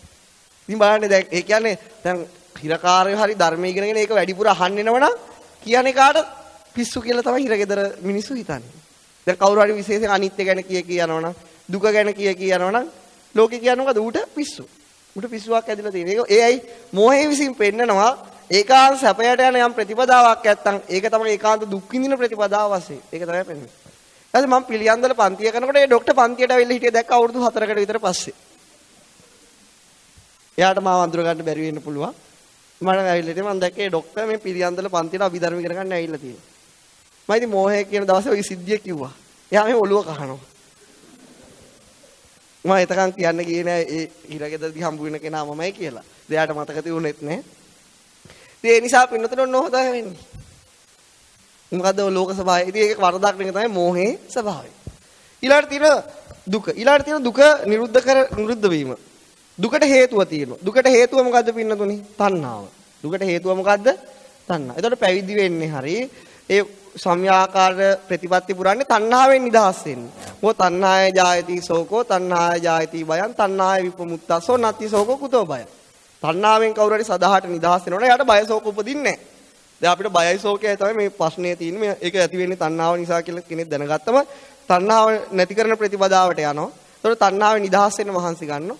ඒතකොට තණ්හාවෙන් කවුරු නිදහස් වෙන්න මහන්සි ගන්නව නම් ඒක පේන්නේ ඒකාන්ත අපරාධයක් වශයෙන්. සමහර අය ගොඩාක් තරුණ ළමයි පැවිදි වෙනකොට බලපල්ලකෝ සිංහල ජාතියට වෙන දේ වඳ වෙනවා කියලා මම අහලා තියෙනවා කියනවා. නේ එහෙම කියන එක අපරාධයක් වශයෙන් ලෝකයට පේන්නේ. ඒකට පිළිවෙල ළමයි ඊට පස්සේ ඒක අනිත් පැත්ත තමයි ලෝකයේ සාමාන්‍ය සිද්ධිය තමයි තණ්හාව නැති කරනවා වෙනුවට තණ්හාව දුකේ තණ්හාවෙන් එකතු කරගන්නවා. ඒක පේනවා ඒකාන්ත සැපයක් වශයෙන්. තුන්වෙනි ආර්ය සත්‍ය තමයි මොකද්ද? දුකට හේතුව දුක නැති කිරීම. මොකක්ද දුක නැති කිරීම කියන්නේ පින්නතුනේ? නිවන. දුක නැති වුණාම තියෙන නිවන නිදහස් වීමනේ විමුක්තියනේ. එතකොට මේ නිවන කවුරු හරි අවබෝධ කරගන්න මහන්සි වෙනවා නම් ඒ අයිට දැන් සමහර මේ පින්නතුන්ගේ ලංකාවට කෝල් කරලා කිව්වොත් අපි හැමදාම සතියට භාවනා කරන්න යනවා කියලා ලංකාවෙන් ඇවිල්ලා හරි උඹට ඕස්ට්‍රේලියාවට ගිහිල්ලා හරි පිස්සුව හැදිලා තියෙනවාද කියලා. අපිට එහෙම අහන්න බැරි කමක් නැහැ. දැන් ලංකාවේ මිනිස්සුන්ගේ දේ තමයි හිතන්නේ ඕස්ට්‍රේලියාවට ගියාට පස්සේ ධනෙ හම්බ වෙනවා. ඉතින් ප්‍රශ්නේ ඉවරයි. ජීවිතේ නියම සතුට ඕක තමයි කියලා ලංකාවේ මිනිස්සුන්ගේ ගොඩක් සංඥා මානසිකව තියෙනවා. ඊට ඒගොල්ලෝ ගිහින් කිව්වොත් මේ පින්නතුන් ගිහිල්ලා කිව්වොත් දැන් ගෙදරදී මෙහෙමයි දුකයි මේ ජීවිතේ සියලු දේවල් ආසා. ඒක ලංකාවේ මිනිස්සු කල්පනා කරනවා ලංකාවට වඩා වැඩි ප්‍රශ්නයක් ඕස්ට්‍රේලියාවේ තියෙනවා.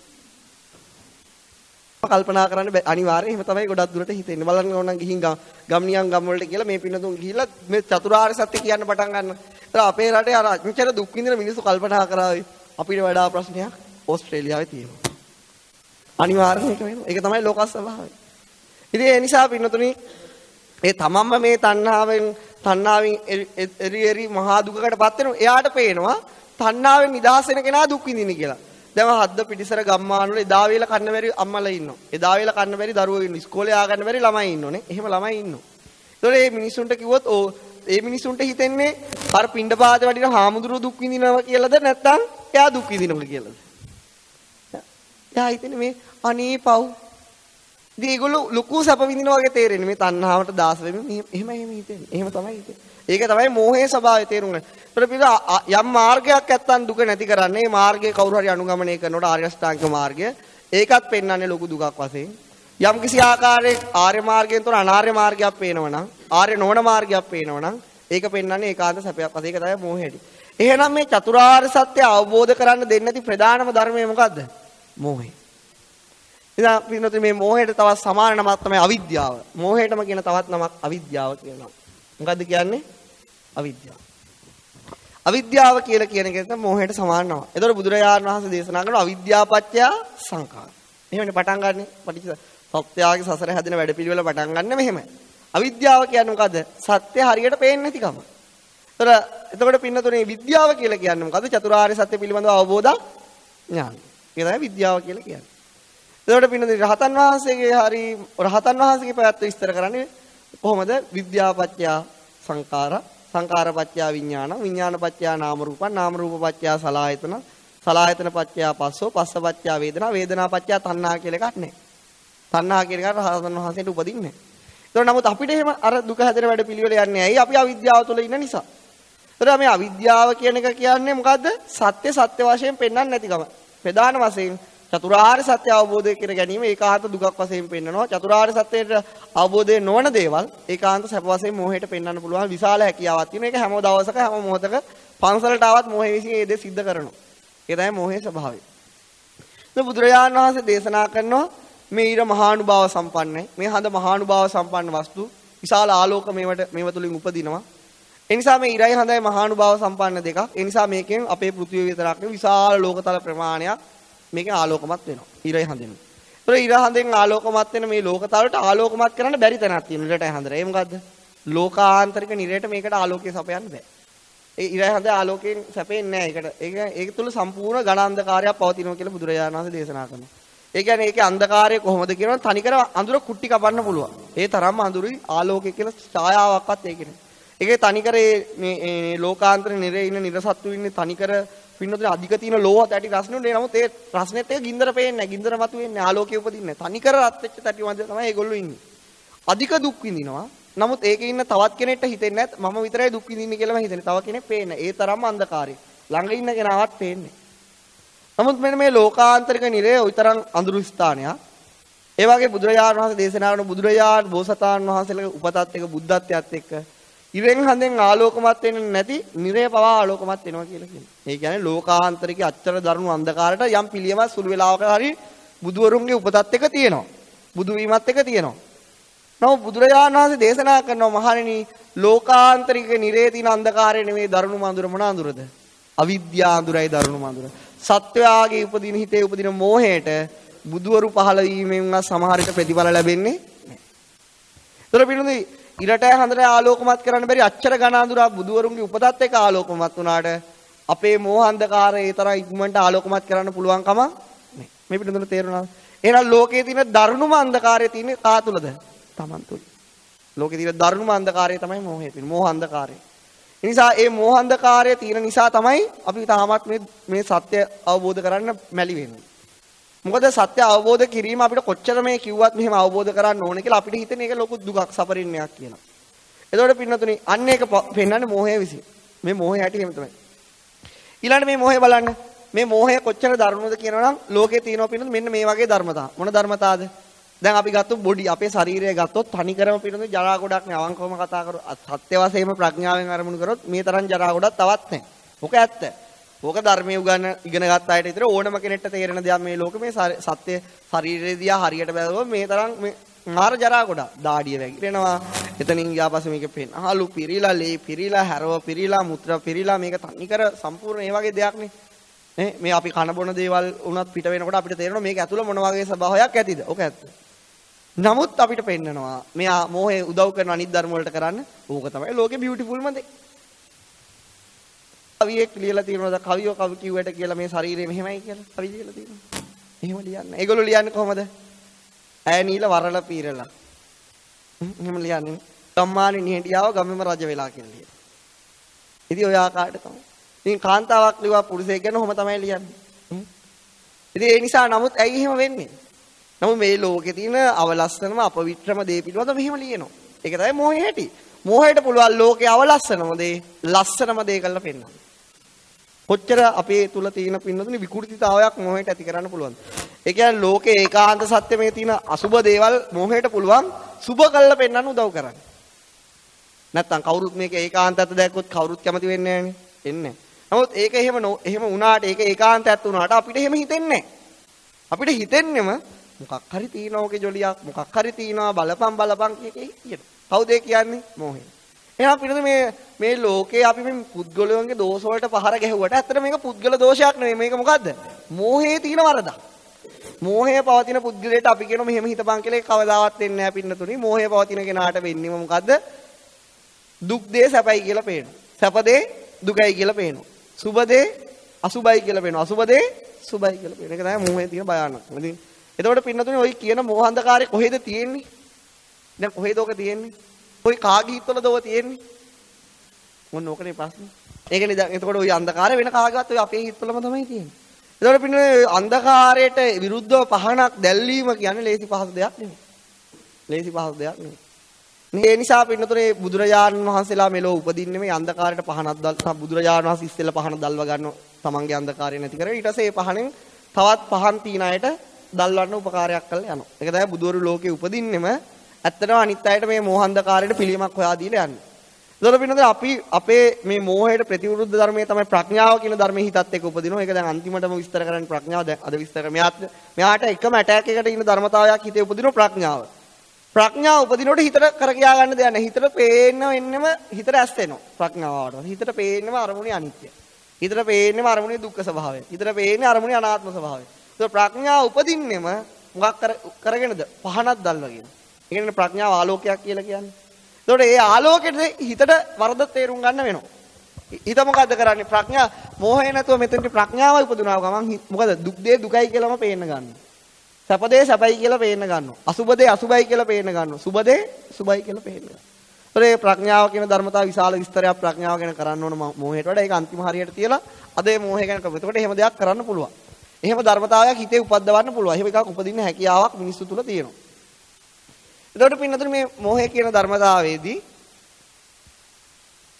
ගත්තම පස්සේ ප්‍රබලම අකුසලයක් මේක. එතකොට හිතන්නකෝ අපි මේ පුංචි කාලේ ඉඳලා මේ දක්වා වෙනකොට වැඩිපුරම ගත කරලා තියෙන මෝහෙන්ද ප්‍රඥාවෙන්ද? වැඩිපුරම කියලා දාගන්න. ඒ නිසා අපි කොච්චර අපේ ජීවිතවල මේ මෝහන්ධකාරය තැවරිලා තියෙනවද? මට ඇත්තටම මෝහය ගැන සාමාන්‍යයෙන් මම එහෙ ලංකාවේ දේශනයක් කරනකොට පැය 3කට වුණත් කරුණු తీර ඕන තරම් කියන්න පුළුවන්. උදාහරණයක් වශයෙන් කියනවනම් ඔන්න මහරගම පන්තියට ආවා සාමාන්‍යයෙන් මගේ වයසේ ළමයෙකුයි එයා අම්මත් එක්ක ආවේ. ඊපස්සේ ළමයා එක දවසක් කිව්වා දැන් මේ මෝහය විස්තර කරලා ඊපස්සේ හාමුදුරනේ මටත් පැවිදි වෙන්න හිතන මට තියෙන ප්‍රශ්නේ අපේ තාත්තා නැහැ. අපේ කිසි ප්‍රශ්නයක් නැහැ. අපේ තාත්තා නැහැ. එයා පැවිදි වෙන්න වාට උනා ගෙදර උනත් ඉන්න පුළුවන්. ඒක ප්‍රශ්නයක් නැහැ. ඉතින් අම්මා හිතුවා මේ විහිළුවට තමයි කිව්වේ කියලා. ඊට පස්සේ දැන් මෙයා මට කතා කරලා කියනවා කෝල් එකෙන් මට ඇත්තටම පැවිදි වෙන්න ඕනේ මේක අවබෝධ කරගන්න ඕනේ එහෙම කියලා. දැන් මට 70 විතර මෙයා සංකතාවය. ගෑල්ලා මම පැවිදුණා කිව්වා මම කතා කරනවා. නිසා ඉතින් මම වැඩි කතා. ඊට පස්සේ අම්මා මට එක දවසක් කෝල් එකක් අරගෙන කියනවා අභිධර්මයේ පන්තියට ආවත් හරි අපේ ජීවිත නැති වුණා කිව්වා. මම වෙයි යම් මෙහෙම කියන්නේ. මේ පුතා හොඳ රස්සාවක් කරලා දැන් ඩිග්‍රී එක සම්පූර්ණ කරගත්තේ බොහොම අමාරුවෙන් මම. දැන් මෙයා හාමුදුරුවනේ පැවිදි වෙන්න ඕන කියලා කියනවා. මට ප්‍රෙෂර් තියෙනවා මම මැරෙයිද කියලා මට හිතෙනවා. දැන් මොකද්ද උනේ මෝහය ගැන කියා දෙන්න කියලා මට මොකද්ද උනේ? මට ඊට පස්සේ බාක් ඇතුණා දෙයියනේ අම්මා මැරලා යයි දන්නේ. මම කිව්වා නෑ නෑ අම්මා විහිළුවට කියන්නේ. ගණන් ගන්න එපා කියලා. නෑ නෑ හාමුදුරුවෝ ඇත්තට කියන්නේ. මම කිව්වා විහිළුවට කියන්නේ පැවිදි වෙන ඔයි කිව්වට පුතා පැවිදි වෙන්නේ නෑ කියලා කිව්වා. ඊට පස්සේ දැන් මොකද්ද උනේ මේ අම්මා බල කළා කියලා ඔයි පන්තියට යන්න එපා කියලා. ඊට පස්සේ ඉතින් සති ගාණක් යනකම් ආවේ නෑ. කොහොමද මොහේ කියා දෙන දවසේ එයාගේ ප්‍රඥාසට යම් කිසි ආකාරයක් යම් එලියක් ආවා. ඒක අම්මා වැහුවා. ඊට පස්සේ දැන් ඒ ළමයා කියන්නේ නැහැ පැවිදි වෙන්න ඕනේ කියලා. අයි ඒ තියෙන ශක්තිය ඒ කාලෙදි නැති වෙලා යනවා. මං කියන්නේ මේ පිළිතුර තේරෙනවනේ. ඉතින් ඒ නිසා පිළිතුර ඕක තමයි මෝහය සරණ. දැන් මේ මෝහය ගැන මේ පන්ති ඉගෙන ගන්නවා. අම්මත් එක්ක ඇවිල්ලා පුතා ඉගෙන ගන්න. අම්මයි පුතයි දෙන්නම ඉගෙන ගන්න. ඊට පස්සේ එළියට ගිහිල්ලා දැන් මෝහය අන්ධකාරය නැති කර ගන්න හදනවා. අම්මම කියනවා අනේ මගේ ප්‍රෙෂර් වැඩි වෙනවා.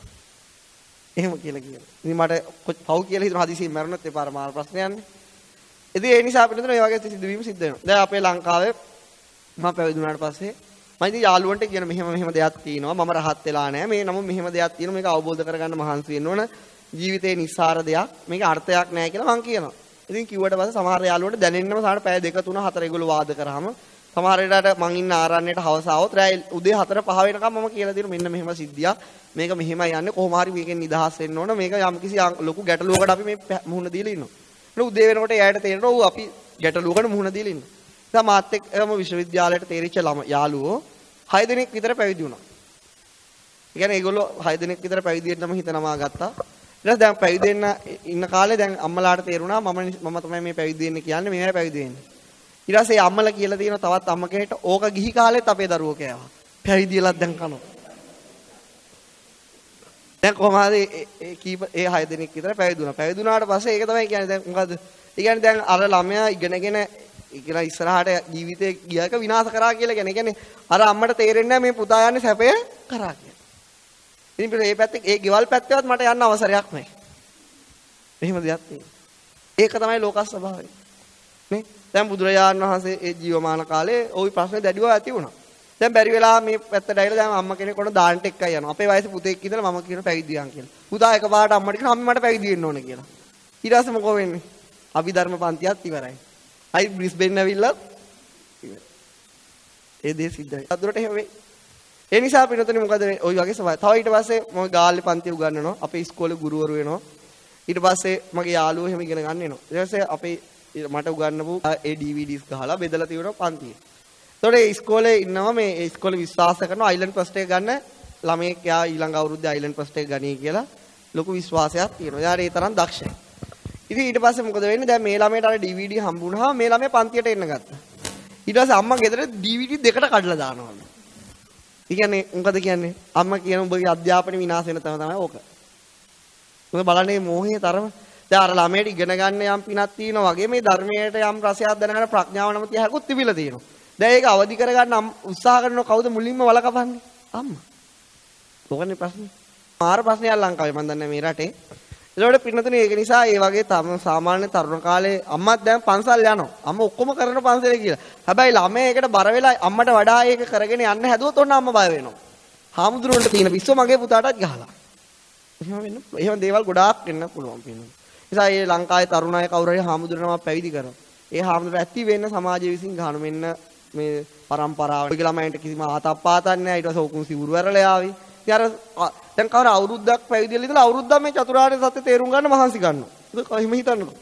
එතකොට පින්නතුනේ අවුරුද්ද තුල හරි ආගේ මොහන්දකාරට යම් ප්‍රශ්නයක් වෙනවනේ. ඊට පස්සේ අවුරුද්දෙන් පස්සේ ආ සිවුරු ඇරලා ගියත් අවුරුද්දක් තුල හරි යම් පහනක් දැල්ව ගන්න උත්සාහ කිරීම අපතේ යන්නේ නැහනේ. ඇත්ත ඒකනේ සිද්ධ වෙන්නේ. නමුත් එහෙම කල්පනා කරන්නේ නැහැ. ජීවිතේ කෑව කියලා කල්පනා කරනවා. එන මුළු ජීවිත කාලෙම කියන්නේ මොකද? මටත් මගේ දරුවන්ටත් අඳුරේ ඉන්න දීපන්. ඒ අම්මලාගේ වරද නෙමෙයි. කාගේද වරද? මොහේ වරද. තාත්තලාගේ වරදත් නෙමෙයි. කාගේද වරද? මොහේ. අපි කාගේ වරදක් නෙමෙයි පින්නතුනේ. ඒක මොහේ තියෙන බරපතල වැරද්දක්. ඒක බුදුරජාණන් වහන්සේ දැක්කා. ඒ නිසා බුදුරජාණන් වහන්සේගේ සෑම ධර්ම කරුණකින්ම පින්නතුනේ මෝහ නැමැති දැල කපන්න උත්සාහයක් තියෙනවා.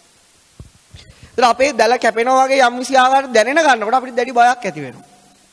අපිට යම් කිසි ආකාරයකට මොහේ විසින් දැලක් කියලා තියෙනවා ගැලවිලා යන්න බැරි විදියට බුදුරජාණන් වහන්සේගේ ධර්මයෙන් ඒ දැලට යම් පහරක් සිද්ධ වෙනවා. ඒ දැල කපාගෙන මාළුන්ට එළියට යන්න පුළුවන් හැකියාවක් ඒ ධර්මයේ සංඥා තුල තියෙනවා. ඒතකොට ඒව තුලින් අපේ දැල කැපෙනවා කියලා අපිට දැනෙනකොට ඒක අනිත්‍යයි කියලා හිතෙනකොට මේවයි නිස්සාරත්වයේ කල්පනා වෙනකොට ඔන්න අපිට ප්‍රශ්නයක් වෙනවා අපිට මොකක් හරි වුණාදවත් කියලා.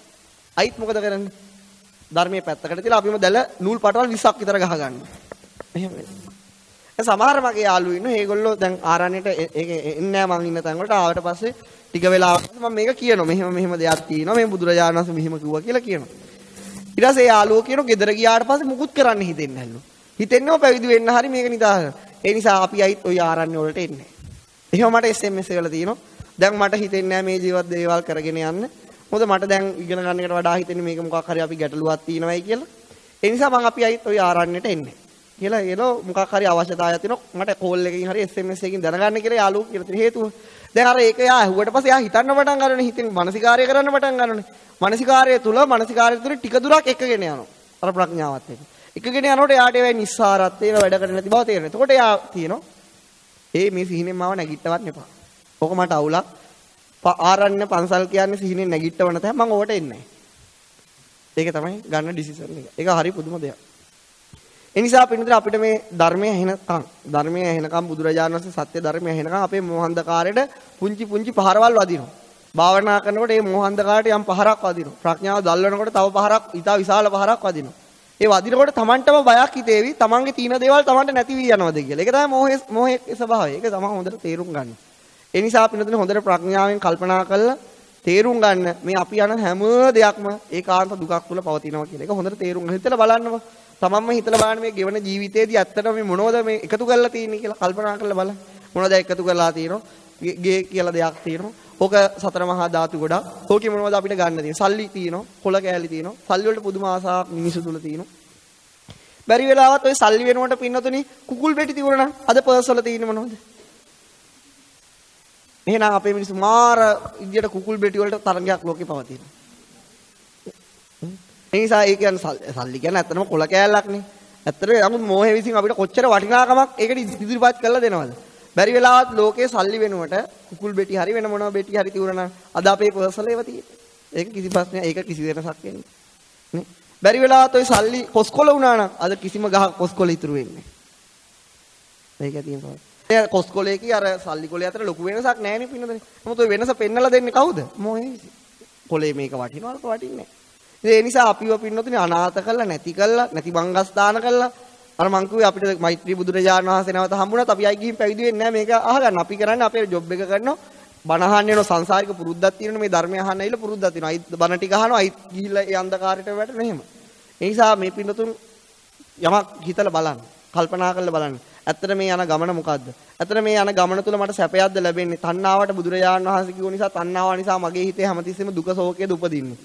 ඉතින් ඒක තමන්ම කල්පනා කරලා බලන්න දුක ශෝකේ උපදීමකට මේ හිතත් එක්ක මම ඉඩ දෙනවද?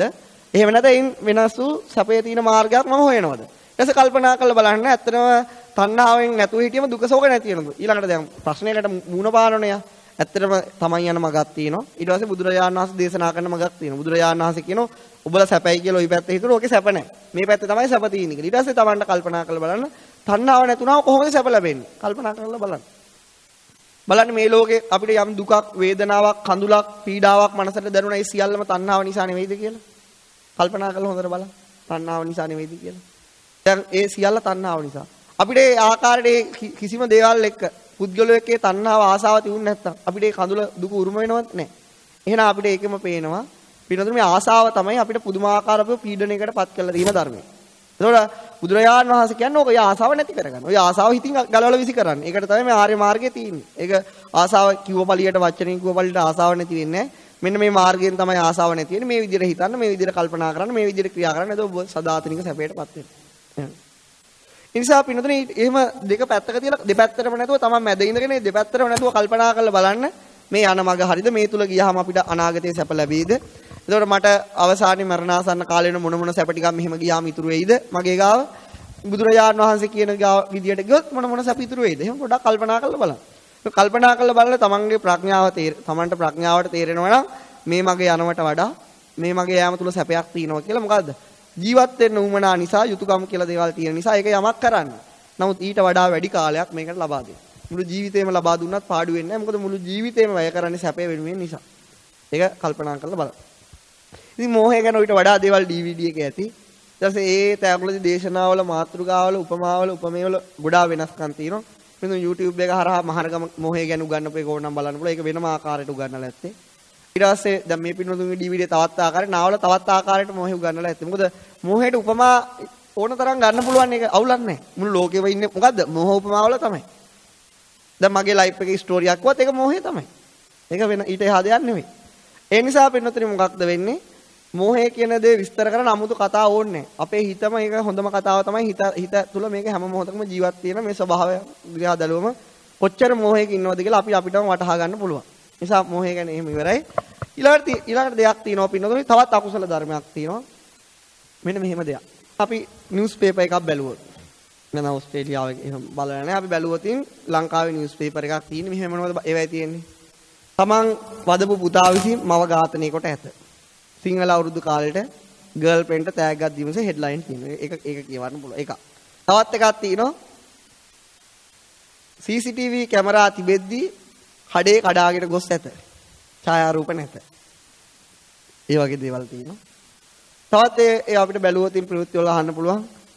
7 අවුරුදු දරුවා බාප්පා විසින් දූෂණය කොට මරා දමා ඇත. එහෙමම තියෙනවද නැද්ද? තියෙනවා.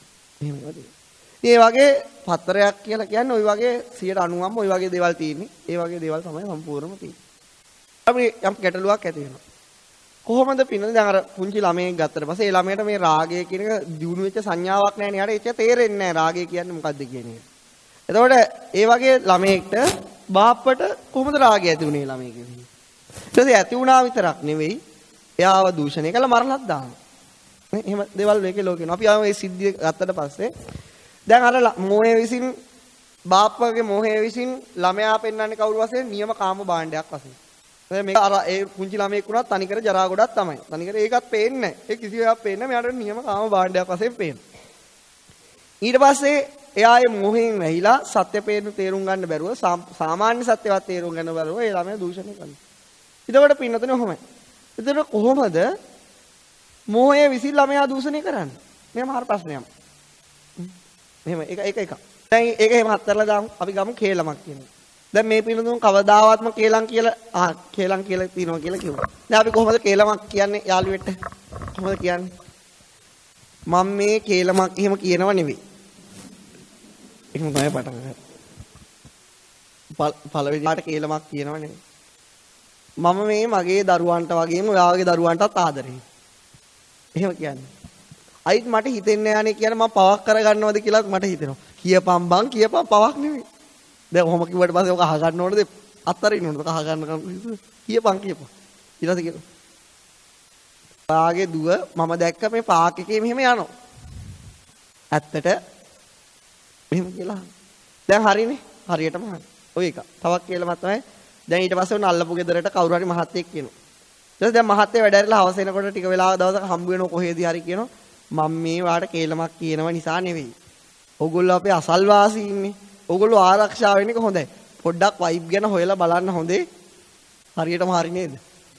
හරියටම හරි. ඒතර දැන් අර වගේ දේවල් දැක්කට පස්සේ දැන් ඇත්තටම ආවේ නාම රූප ගොඩක් ඇති වෙන්නේ නැති. ඒක කිසිවක් පේන්නේ ආව කවුරු හරි. ඊට පස්සේ අර ගතිය තියෙනනේ. ගති ගොඩ. ඔය පිරිමියාට වඩා ඔක කාටද වැඩි? කොහොම එකක් තියෙනවා. තියෙනවා. එතකොට පින්නතුනේ මොකද්ද වෙන්නේ? අර අරමුණ එනවා. දැන් අරමුණ මෝහයෙන් පෙන්නනවා මේක මහා ලොකු දෙයක් වශයෙන්. මේක ඊට පස්සේ මොකද වෙන්නේ? අර ගිහින් අර කේලම කියනවා. කොහොම කියන්නේ? කටින් තමයි කියන්නේ. නමුත් අර දැන් කේලම කියන්නේ පවද්ද පිනද්ද? පාප ධර්මයක්. අර පාපය කරගන්නේ කොහොමද? එහෙම කරන්න පුළුවන් හැකියාවක් තියෙනවා. එක පැත්තකින් අර වගේ කිරිසප්පේ විනාශ කරන්න හැකියාවක් තියෙනවා. අර පැත්තෙන් කේලම් කියන්න හැකියාවක් තියෙනවා. බොරුව කියන්නේ පාප ධර්ම. ඒව කියන්න පුළුවන් හැකියාවක් තියෙනවා. එහෙම දේවල් තියෙනව නේද? එහෙම දේවල් තියෙනවා. ආසාව කියන්නේ පාප ධර්මයක්. ඒව හිතන්න පුළුවන් හැකියාවක් තියෙනවා අපි තුල. එහෙම දෙයක් තියෙනවා.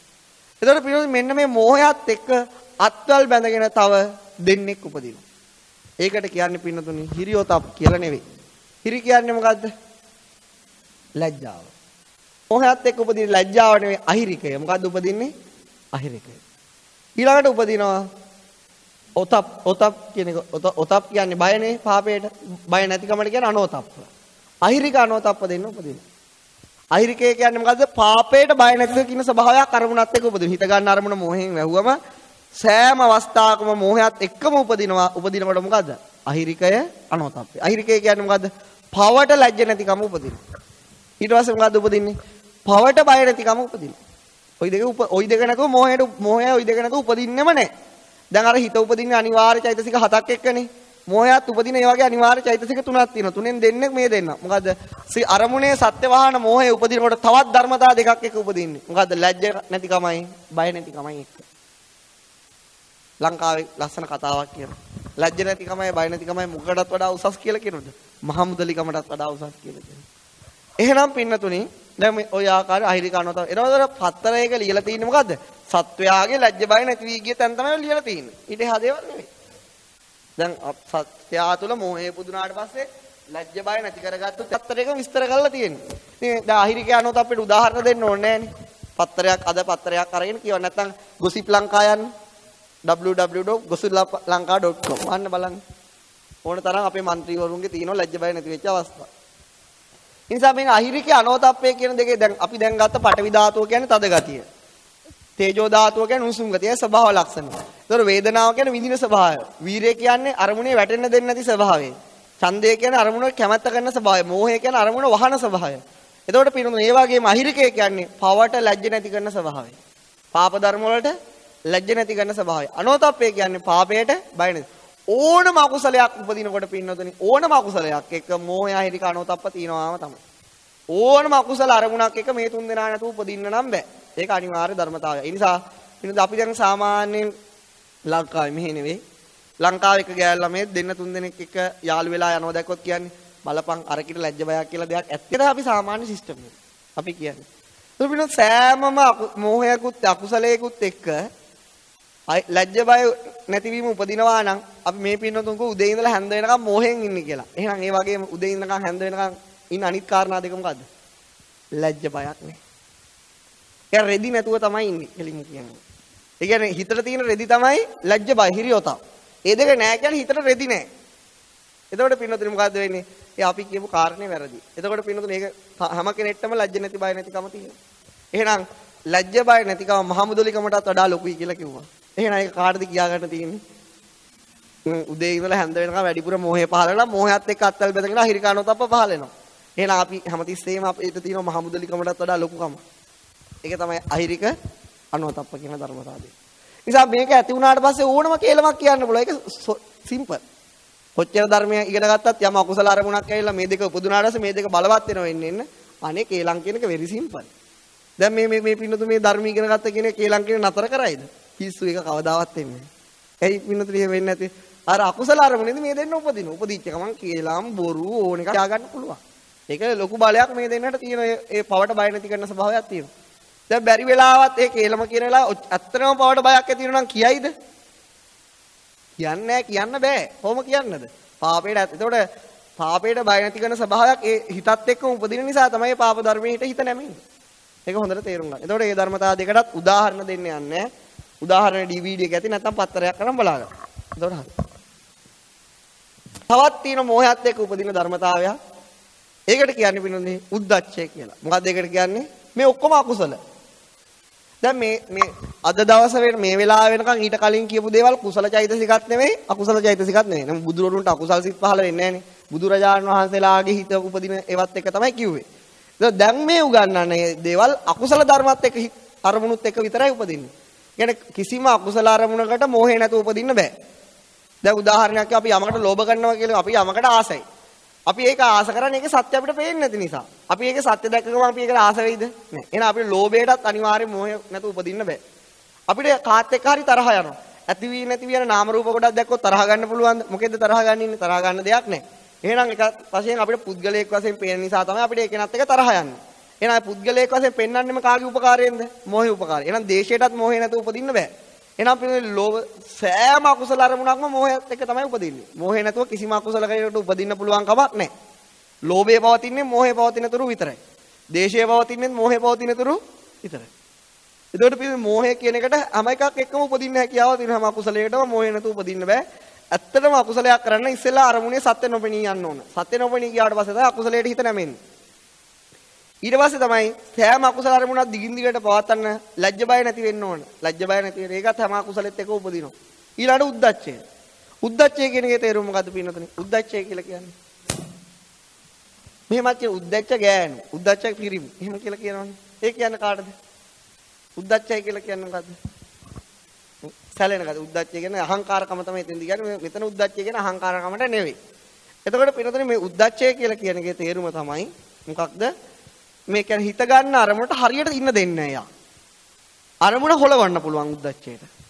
කියන්නේ උද්දච්චයේ ස්වභාවය යාට මේ හිතට හරියට අරමුණ අල්ල ගන්න නැති වෙන. හිතට අනිවාර්යෙන් හරියට අරමුණ ගන්න නම් එයාට උදව් කරන ධර්මය මොකද්ද? ඒකාග්‍රතාවය. කවුද උදව් කරන්නේ? ඒකාග්‍රතාවය. හරියට නානා අරමුණු තියෙද්දි ඒ එකම ඒ අරමුණ හරියට අල්ල ගන්න ඒකාග්‍රතාවය උදව් කරනවා. එතකොට මේ උද්දච්චයේ ඉපදුනහම කවුද දුර්වල කරන්නේ? ඒකාග්‍රතාවය දුර්වල වෙනවා. ඒකාග්‍රතාවය දුර්වල වෙනකොට හිතට හරියට අරමුණ ගන්න දැනගන්න බෑ. ඒක තමයි යම් ප්‍රශ්නයක්. ඒ කියන්නේ පින්නතුනේ ඒකාග්‍රතාවය හිතෙන් නැත්තරම නැති වෙන්නේ. ඇයි නැති වෙන්නේ නැති සෑම සිතක් එක්ක උපදින නිසා. උද්දච්චය උපදිච්ච ගමන් ඒකාග්‍රතාවයට හරියට ඉන්න බෑ. දැන් අපි හිත විසිරෙනකොට කියන උද්දච්චය සහගතයි කියන හිතනේ. එහෙම කියනවනේ. හිත විසිරෙනකොට ඒක මොකද? හිත උද්දච්චය කියන ධර්මතාවය හිතේ උපදිනකොට හිත එකඟ වෙන්නේ නැහැ. ඇයි ඒකාග්‍රතාවයට සැනසෙල්ලක් නැහැ යා උපදිනකොට. යාට හරියට අරමුණ එකඟ කරලා දෙන්න බෑ. යම් කිසි ආකාරයකට දල යන්තම් ගාවල විතරයි යවන්න පුළුවන්. මොකද සෑම සිතකේ උපදින නිසා. අපි මේක මෙහෙම තේරුම් ගමු. කොහොමද තේරුම් ගන්නේ මේ උද්දච්චය කියන දේ? දැන් පිළිද අපි පැවිදි වෙච්ච කාලේ මට මතකයි. ඒ කාලේදී අපි මේ ඒ පැවිදි වුණාලද මුල මුදල් ඒවා පරිහරණය කරන්නේ.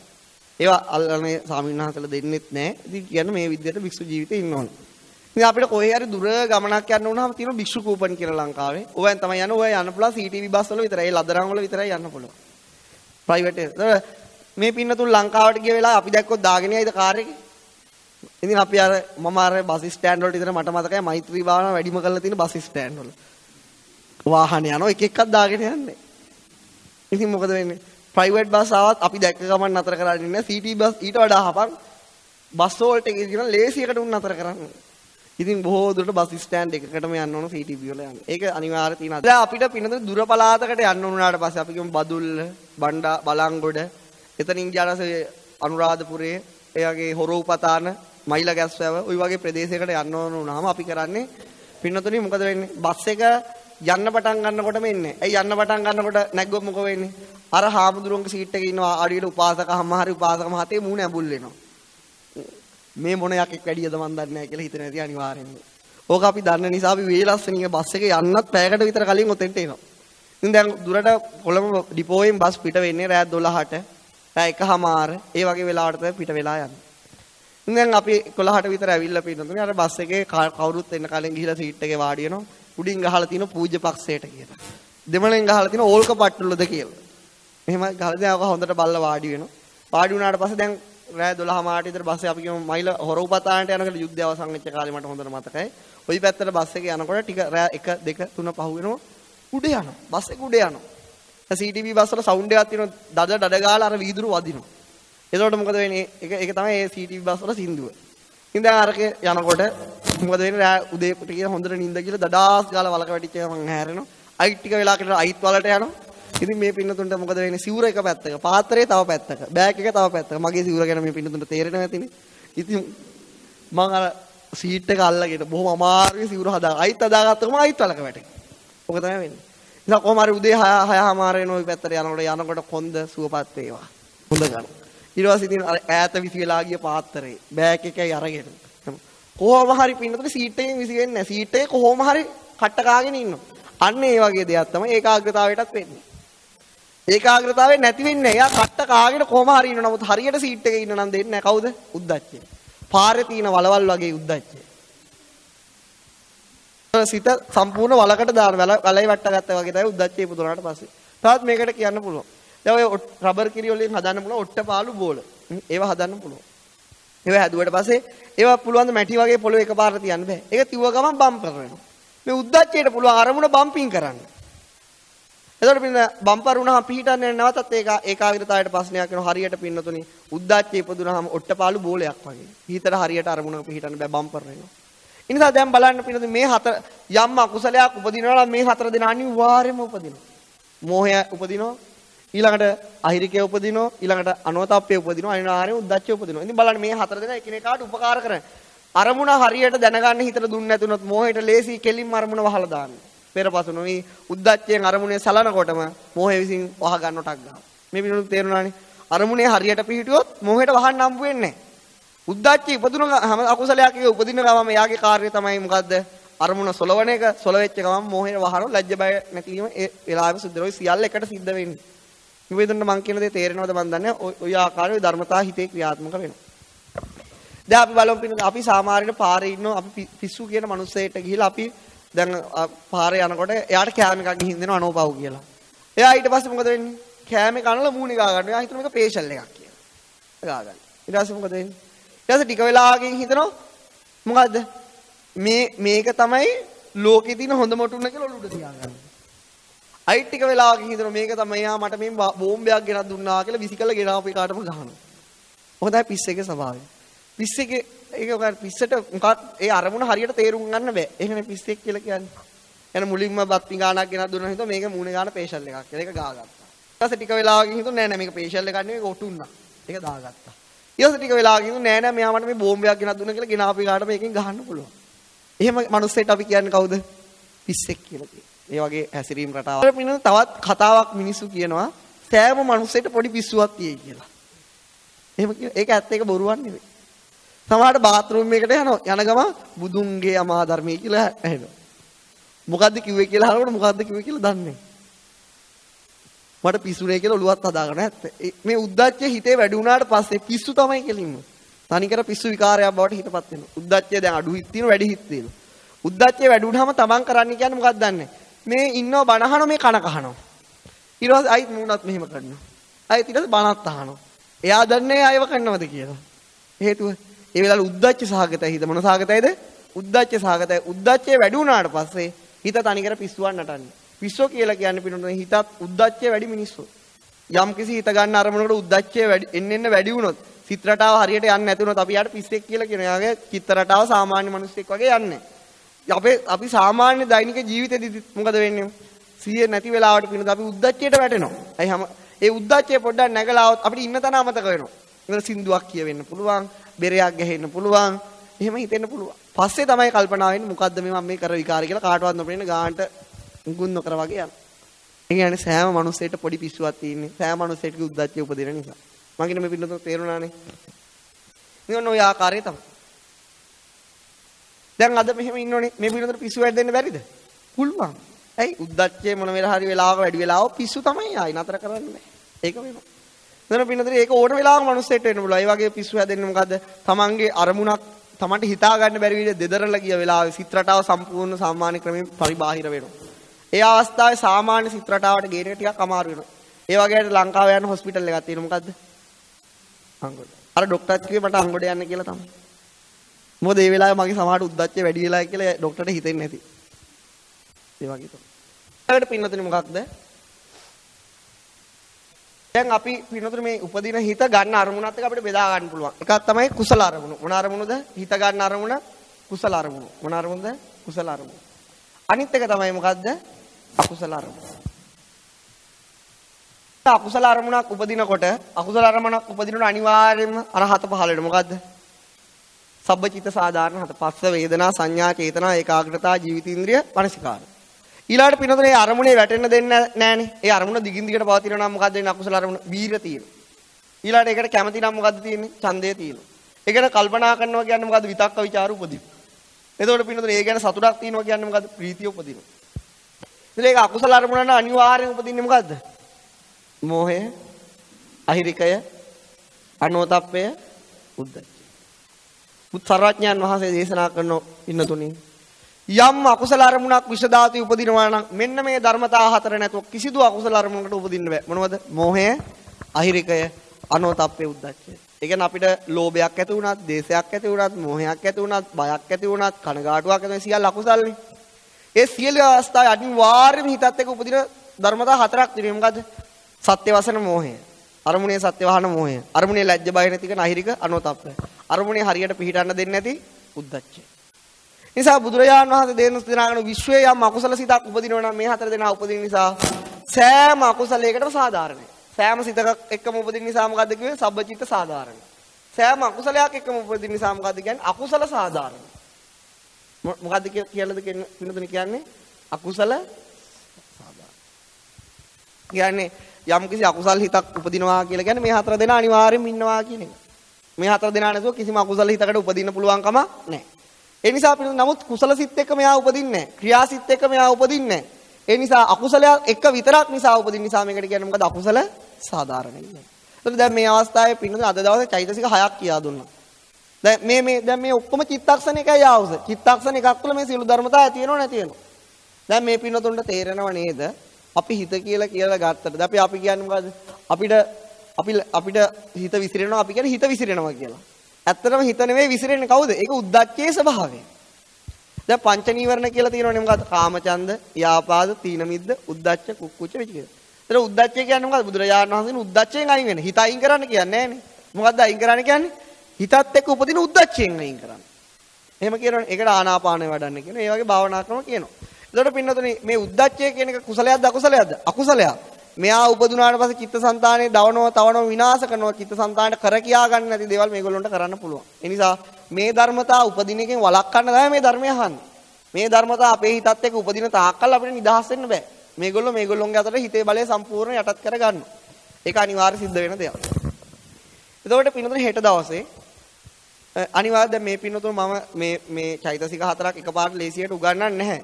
එතකොට නමුත් දැන් මේ යන්න තව වැඩි කාලයක් නැති නිසා උගන්වන්න වෙනවා මට එක දිගට. ඒ නිසා මේ පින්නතුන දෙන DVD එක හොඳටම බලන්න කොහොම හරි වෙලාව අරගෙන. මොකද ඕවා ගොඩක් මේ පින්නතුන තේරෙන්නේ නැති පැති වලින් විස්තර කරලා ඇති. එක එක පැති වල මෝහය ගත්තත් මේ උද්දච්චය ගත්තත් තවත් එක එක පැති වලට විස්තර කරලා ඇති. ඒ නිසා ඒවට තවත් උපමා කතා ගණනාවක් කියලා ඇති ඒක තේරුම් ගන්න. ඒක අනිවාර්යෙන් ඒ නිසා පුළුවන් නම් බලන්න මේ කාලෙන් බැලුවොත් තව ඒක හොඳයි. මොකද සරලවත් ඒකේ ලක්ෂණය විතරක් තේරුම් ගත්තත් යම් කිසි ආකාරයකට ප්‍රමාණවත් වෙනවා. දැන් මේ දක්වා වැඩසටහන් 12ක් උගට ගන්නකොට මේ පින්නතුණු තේරුම් ගන්න ඕන වෙච්චරයි. වචන කීපයක් පමණ. එකක් මොකද්ද? හිත කියන්නේ අරමුණ දැනගන්න ස්වභාවය. වේදනාව කියන්නේ අරමුණ විඳින ස්වභාවය. සංඥාව කියන්නේ අරමුණ හඳුනා ගන්න ස්වභාවය. එතකොට පින්නතුණු ඒකාග්‍රතාවය කියලා කියන්නේ අරමුණ එකඟ කරන ස්වභාවයක්. මානසිකාර්ය කියන්නේ අරමුණ දිගින් දිගට සිත් පරම්පරාවට යොමු කරවන්න පුළුවන් ස්වභාවයක්. ජීවිතින්ද්‍රිය කියන්නේ සිතක් නැති වුණාට පස්සේ තවත් සිතක් හදලා බලය ගෙනියන්න පුළුවන් ස්වභාවයක්. කල්පනා කරන ස්වභාවය විතක්ක ਵਿਚාර කියන ස්වභාවය. හිතත් එක්ක උපදින්න. මේ හැම එකම හිතත් එක්ක හිත නැතුව මේ කිසි එකකට උපදින්න බෑ. එතකොට පින්නතුණි ප්‍රීතිය කියලා කියන්නේ හිත පුම්බවන හිත සතුටු කරවන්න පුළුවන් ස්වභාවයක්.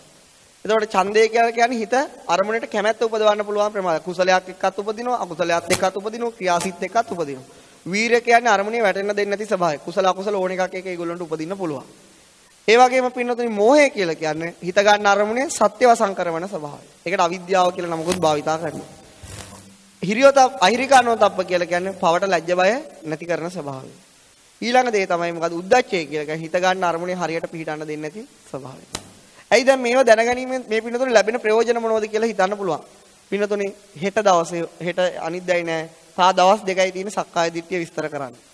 දවස් දෙකක් හෝ තුනක් ඕන වෙයි. තුනෙන් පස්සේ දැන් මේක කියා දීපේගේ අග්‍රම ප්‍රතිඵලය පෙන්වන්න පුළුවන්. මේකේ සක්කාය දැන් අපිට තියෙන ප්‍රබලම පස්සේනේ සක්කාය දිට්ඨියනේ.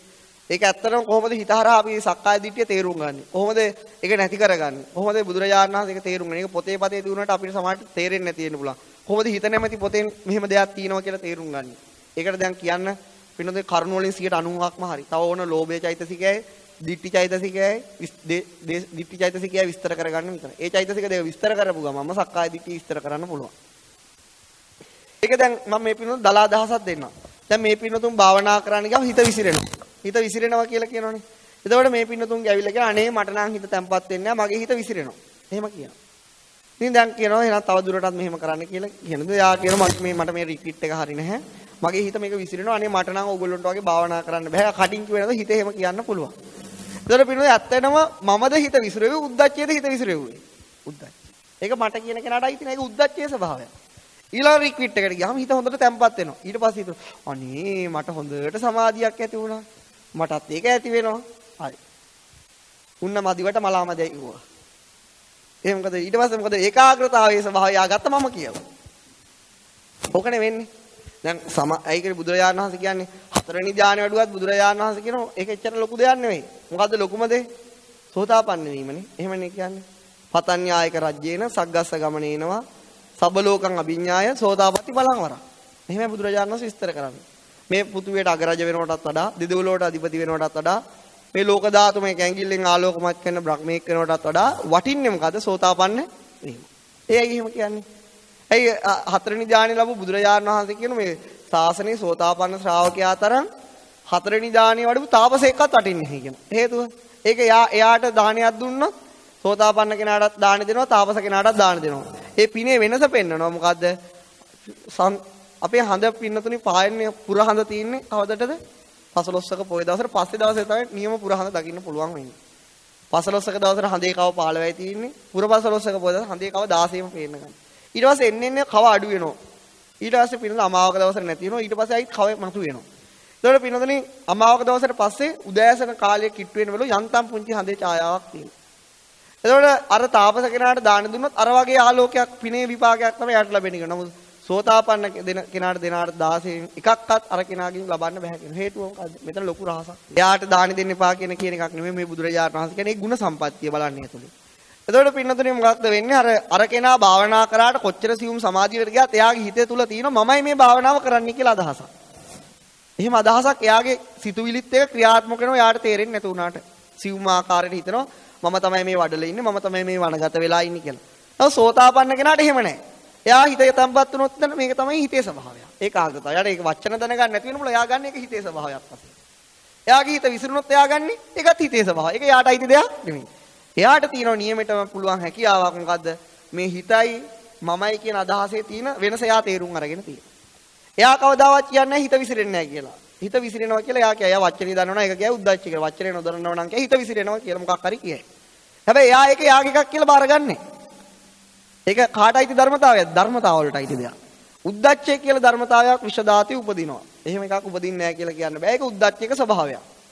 ඒකාග්‍රම හිත තැම්පත් වෙන්න ඒකාග්‍රතාවයේ ස්වභාවය එහෙම ධර්මතාවයක් හිතේ උපදිනවා. ඒකත් උපදිනවා. හැබැයි ඒක Tamanට අයිති දෙයක් නෙවෙයි. එතකොට මේක භාවනාවට පහසු වෙන්නේ කොහොමද? කවුරු හරි භාවනා කරන්න ගියාම හිත විසිරෙනවා. යාට හිතන්න පුළුවන් මොකද්ද? මේක තමන්ගේ account එකට දාගන්න ඕනේ. ඔක හිතේ nature එක. එහෙම කල්පනා කරගීම කොච්චර ප්‍රඥාවක්ද? හිත තැම්පත් වෙනවා නම් ඔකත් තමන්ගේ account එකට දාගන්න ඕනේ. ඔකත් හිතේ ස්වභාවය. ඉතින් ඕක ගැන පින්නතුනි දැඩි ලෙස විස්තර කරලා දෙන්න අවශ්‍යතාවයක් තියෙනවා. මේක දිට්ඨි චෛතසිකේ විස්තර කරන දවසට කරන්න පුළුවන්. ඉතින් ඒකට මේ ධර්මතාවවල ස්වභාවය තේරුම් ගන්න නැත්නම් කවුරු හරි කියන්න පුළුවන් දැන් බුදුරජාණන් වහන්සේගේ ධර්මයේ දේශනා කරනවා. අනිත්‍ය හිතනකොට කියනවා අනිත්‍යයි මේ ඇස අනිත්‍යයි නෑ මේ ඇස හේතුන් නිසා හටගත්ත හේඳ හේතු නැතිවීමෙන් නැති වී යන පහ වෙනස් වී යන හින්දා අනිත්‍යයි අනිත්‍ය වූ ඇහැ නේතෝ මම නේතෝ හමස්මි මගේ නොවේ මගේ ආත්මෙ නෙමෙසෝ අත්තාති එහෙම කියලා හිතනවනේ නේද? අයි ගෙදර ගියාම විතර මගේම තමයි බං ඇහැ වෙන කාගේද? පන්සලේදී එහෙම කියලා අයි ගෙදර හිතන මේක වෙන කාගේ වෙන්න පුළුවන්. එහෙම හිතෙන්න පුළුවන්. ඒතර දැන් ඒ පටලිල් එනවනේ ඉතින් මේ පන්සලේදී කියනවා ඇහැ මම නෙමෙයි මගේ නෙමෙයි මගේ ආත්මෙ නෙමෙයි කියලා. ඒත් ඉතින් මේක මම වෙපයි හොදන්න මගේම තමයි ඉතින් වෙන කාගේද? එහෙම ඒ කියන්නේ අර දෙගිඩියාවක් තියෙන දැන්. එහෙම අදහසකට එන්න පුළුවන්. ඊට පස්සේ හිතනවා මේ ධර්මයේ කියන්නේ කිසිවක් නැහැ. මම කියලා කෙනෙක් නැහැ. එහෙනම් කිසිවක් නැහැනේ. එහෙනම් මං අපේ මහත්තයට බැන්නත් එකයි අපේ මහත්තයට යා හොර වැඩ කරත් එකයි අපේ මහත්තය හොර වැඩ කරත් එකයි වං කරත් එකයි මම කියලා කිසිම දෙයක් නැහැ. එහෙම අදහසකට එන්නත් පුළුවන්. තවත් අදහසකට එන්නත් පුළුවන් අපි පින් කරත් එකයි මම කියලා කෙනෙක් නැහැ. තව කෙනෙක් පව් කරත් එකයි මම කියලා කෙනෙක් නැහැ. දෙකම එකයි. එහෙම අදහස් වලට එනවා. දැන් හරියට මේ මම කියන අදහසයි ධර්මතාව කියන අදහසයි දන්නේ නැතිනම් එයා ඒ අදහස් වලට නිතරම එනවා. බුදුරජාණන් වහන්සේ ජීවමාන කාලෙත් ඔහොම කෙනෙක් හිටියා. ඒ බ්‍රාහ්මණයා බුදුරජාණන් වහන්සේ ගාවට ඇවිත් කියනවා භාග්‍යවතුන් වහන්සේ බුදුරජාණන් වහන්සේ කියනවා මම මගේ කියලා දෙයක් නැහැ මමත් හිතන්නේ එහෙමම තමයි. කිසිවක් නැහැ බුදුරජාණන් වහන්සේ. ඒ නිසා කඩුවකින් කාට හරි ගැහුවත් එකයි. සතර මහා ධාතු වශයෙන් අනිත් පැත්තට ගියා විතරයි. කිසි ප්‍රශ්නයක් නැහැ. මුළු ගංගානන් නදිය පුරාවට හාමුදුරුවෝ තියලා දන් දුන්නත් ওই දෙකේම වෙනසක් නැහැ. බුදුරජාණන් වහන්සේ කියනවා ඔය වගේ කෙනෙක් මගේ දෑහැටවත් නොපෙනේවා. එහෙම කියන්නේ. ඔය වගේ කෙනෙක් මගේ දෑහැටවත් පේන්න එපා කියලා මම ඔහොම කතාවක් කවදාවත් කියලා නෑ. ඒක අත්තක්කාර සූත්‍රය. ඔකට කියන අත්තක්කාර සූත්‍රය. ඒ බුදුරජාණන් වහන්සේ කිව්ව පණිවිඩය හරියට අපි තේරුම් ගන්නෑ. මොකද්ද මේ කියලා තියෙන්නේ කියලා. දැන් මේ පිනු විශ්ව සත්‍යතාවණී කියන්නේ විශ්ව සත්‍යතාව කියන දේවල් ඒකාන්තයෙන් උපදිනවා. ඒකාන්තෙම නැති වෙනවා. විශ්ව සත්‍යතාව දේවල් කියන දේවල් නැහැ කියලා කාටවත් කියන්න පුළුවන් කමක් නැහැ. ඒව තියෙනවා හැබැයි මම කියලා දෙයක්. දැන් ඔබ කිව්ව සතර මහා ධාතු කියලා දෙයක් නැහැ කියලා ඒක වැරදි. සතර මහා ධාතු කියලා දෙයක් උපදිනවා නැති වෙනවා. මම නැහැ කියන්නේ සතර මහා ධාතු නැහැ කියන එක නෙවෙයි. ඉතින් ඔයිට වඩා පින්නතුනි ක්‍රම වලට කියා දෙනකොට තව ලෝභ චෛතසිකය අවශ්‍ය වෙනවා. ඊට පස්සේ මේ පින්නතුනි තවත් ඒක තේරුම් ගන්න ඕනේ. ඒක තේරුම් ගන්න මේ ලක්ෂණ මේ විශ්ව සත්‍යතාව මේ මොහය කියන්නේ විශ්ව සත්‍යතාවයක්. එහෙම දෙයක් උපදිනවා. එහෙම දෙයක් උපදිනේ නැත්නම් අපි රවටෙන්නේ නැහැ. ලැජ්ජ බය නැතිකම කියන දෙයක් හිතත් එක්ක උපදිනවා. එහෙම දෙයක් උපදිනේ නැත්නම් අපිට ලැජ්ජ බය කියන දෙයක් ඇති වෙන්නේ නැහැ. ලැජ්ජ බය ඇති වෙන්නේ ඒක උපදින නිසා. ලැජ්ජ බය නැති වෙන්නේ. උද්දච්චය කියලා තියෙන ධර්මතාවයක් විෂදාතේ උපදිනවා. එහෙම යක් ඉපදුනේ නැත්නම් හිත ඉසිරෙන්නේ නැහැ. එමිනුන තේරුණාද? එතකොට පින්නතුනේ වෙලා තියෙන්නේ ඔන්න ඔය ඒ සිතස් සිතුවිලිත් එක්ක යන ක්‍රියාවලිය අපි වැරදි account එකකින් ගන්නව දිට්ටියේ ඔක්කොම මම තමයි. හිත රිදුනේත් මගේ, වේදනාවත් මගේ, හඳුනාගත්තෙත් මම, නැති වුනේත් මට, ලැබුණෙත් මට, විසිරුණෙත් මගේ, එකතු වුනේත් මගේ. කොහොම තමයි අපි ගන්න. ඒ කියන්නේ මේ අවශ්‍ය මේ ධර්මතාවවල තියෙන කාර්යයන් අපි තේරුම් අරගෙන නැහැ. යමෙක් ධර්මතාව විදියටත් නැති දේ විදියට දැනගත්තොත් ඔහුගේ ප්‍රශ්නේ දැන් පස්සේ ඉවරයි. ඒක අවබෝධ වුණාම 100%ම ප්‍රශ්න ඉවරයි. අවබෝධ වෙන්න කලින් අපි හරියට තේරුම් ගන්න ඕන අවබෝධ කරන්න ඕන මොකද්ද? තියෙන්නේ මොකද්ද කියන්නේ. මේක පිළිබඳව පිළිද අනිවාර්යෙන් අභිධර්මයෙන් අනිත් සූත්‍ර ධර්ම වලින් යම් පැහැදිලි කිරීම කරන්න පුළුවන්. විනය පිටකිනුත් යම් අභිධර්මයෙන් විශාල පැහැදිලි කිරීමක් බුදුරජාණන් වහන්සේ කළා තියෙනවා. ඒ පිළිබඳව. සාරිපුත්ත මහ රහතන් වහන්සේගේ විවරණය කළා තියෙනවා අභිධර්ම පාළිය ඒ පොත්වල. ඒක දැන් මේ පිළිතුරු මහන්සියෙන් සති දවස් 12 30 එක විශාල මහන්සියක් විශාල කැපකිරීමක් ඒක ඔබ වෙනියම කරගත්ත ලොකු කැපකිරීමක් ඉදිරි ටිකත් ඉවසා සිටින්න පින්නතුනි එහෙම වුණොත් ඔබට අර එනකොට යම් කිසි ආකාරයෙන් එනකොට මේ පින්නතුන් පින් දහම් කළ යම් කුසල ශක්තියක් තිබුණා ඒක ප්‍රඥාවට මුසුකල ඊට වඩා කුසල ශක්තියක් ඇති කරගෙන තමන්ගේ අන්ධකාරයට යම් පහනක් දැල්ව ගන්න මේ ගැනීම ඔබට උපකාරී උපනිශ්‍රේ වේවා කියලා ප්‍රාර්ථනා කරනවා ඒකත් හරි හෙටත් නෑ අනිද්දාත් නෑ ඒ දෙකම මෝහයට වෙලා කියලා මම හිතන්නේ. විසක්ද? ඒක මෙහෙම කරමු. දැන් අපි බදාදට එනවනේ. බදාදට කතා කරගමු සෙනසුරාදා ඉඳන් මොකද්ද කරන්නේ කියලා. නැවත තියෙන පිනෝදී බදාදා. බදාදා හවස. ඒතකොට ඇත්තටම ඉතින් මේ උගන්නන කාලේ අපි උගන්නන මගෙත් අහන ඔබෙත් මෝහන්දකාරය දුරු වෙනවා. මේ කරන්න දෙයක් නැහැ ලෝක සභාවේ මේක තමයි වැඩි වෙනවා. ඒ නිසා සිහියෙන් ඉන්න අනිත්‍ය වශයෙන් දැකගත්තොත් වැඩේ ගොඩ. එහෙම නැත්නම් ඉතින් වෙනවා ඒක ඒක තමයි ලෝක ස්වභාවය. දැන් අපි දැන් මේ වගේ ඉගෙනීමක් ඉගෙන ගන්නකොට විශාල වශයෙන් මෝහන්දකාරයට තදබල පහරක් වදිනවා. නමුත් ලෝක ස්වභාවය ඊට පස්සේ පැය 22ම ගත කරන්නේ මොකද්ද? මෝහයක්. අපිට සිහියෙන් පුළුවන් නම් හැම මොහොතේම සතිය විස්තර කරන දවස් සිහිය තියෙන වැදගත්කමද සිහියෙන් පුළුවන් නම් කොහේ හිටියත් Taman ඉන්නේ කොතනද කියලා තේරුම් ගන්න. එයා තමයි ජයග්‍රහණය කරන්නේ. ඒකේ ඒවා ඉස්සරහට තේරුම් ගන්න තියෙන ධර්ම මේ පින් අනුමෝදන් කරන්න තියෙනවා. ඒකට පුළුවන් නම් අර chart එක ලොකුවට තියෙනවා දැන් වටින පින් නැත්නම් මේව කටපාඩම් කරන්න ඕනේ නැහැ. දැන් උගන්වන්න දැන් අකුසලයක් එක්ක ඊට පස්සේ දැන් ගොඩක් දේවල් උගන්වන්න පුළුවන් අභිධර්මයේ. ඒකට අර ලොකුවට chart එකක් තියෙනවා වටිනවා. දැන් මේ පිටු දැකලා තියෙන හේදී DVD එකේ chart එකක් තියෙනවා. 6-4වත් එනෝ නැත්නම් පිටිපස්සට පේන්නේ. ඒක හැබැයි ඒක ගහගන්න එක පාඩුවන්නේ දහම් පාසලට පාවිච්චි කරන්න පුළුවන්. තියුණත් මදි යන්නේ ඒකයි ප්‍රශ්නේ. දැන් අතේ තියුණත් මදි ඒක පෙන්නලම කියන්න ඕනේ මේ චෛතසිකේ දෙන්නේ මෙන්න මේ විදියට කියලා. බෙදන්න. ඩවුට් එකක් ගන්න බැරි නේද? ඒක 6 4ටවත් ඕන නැත්තම් පේන්නේ. අල මොකක් හරි කරන්නේ. අවීචිය වඩා ගණිතා භවාග්‍රය දක්වාම අපේ හිතේ ඇතිවෙච්ච කුසල් සිත් අනුමෝදන් වෙන කැම සීල සත්වෝ මේ පින් අනුමෝදන් වේවා කියලා සාදුකාරයක්.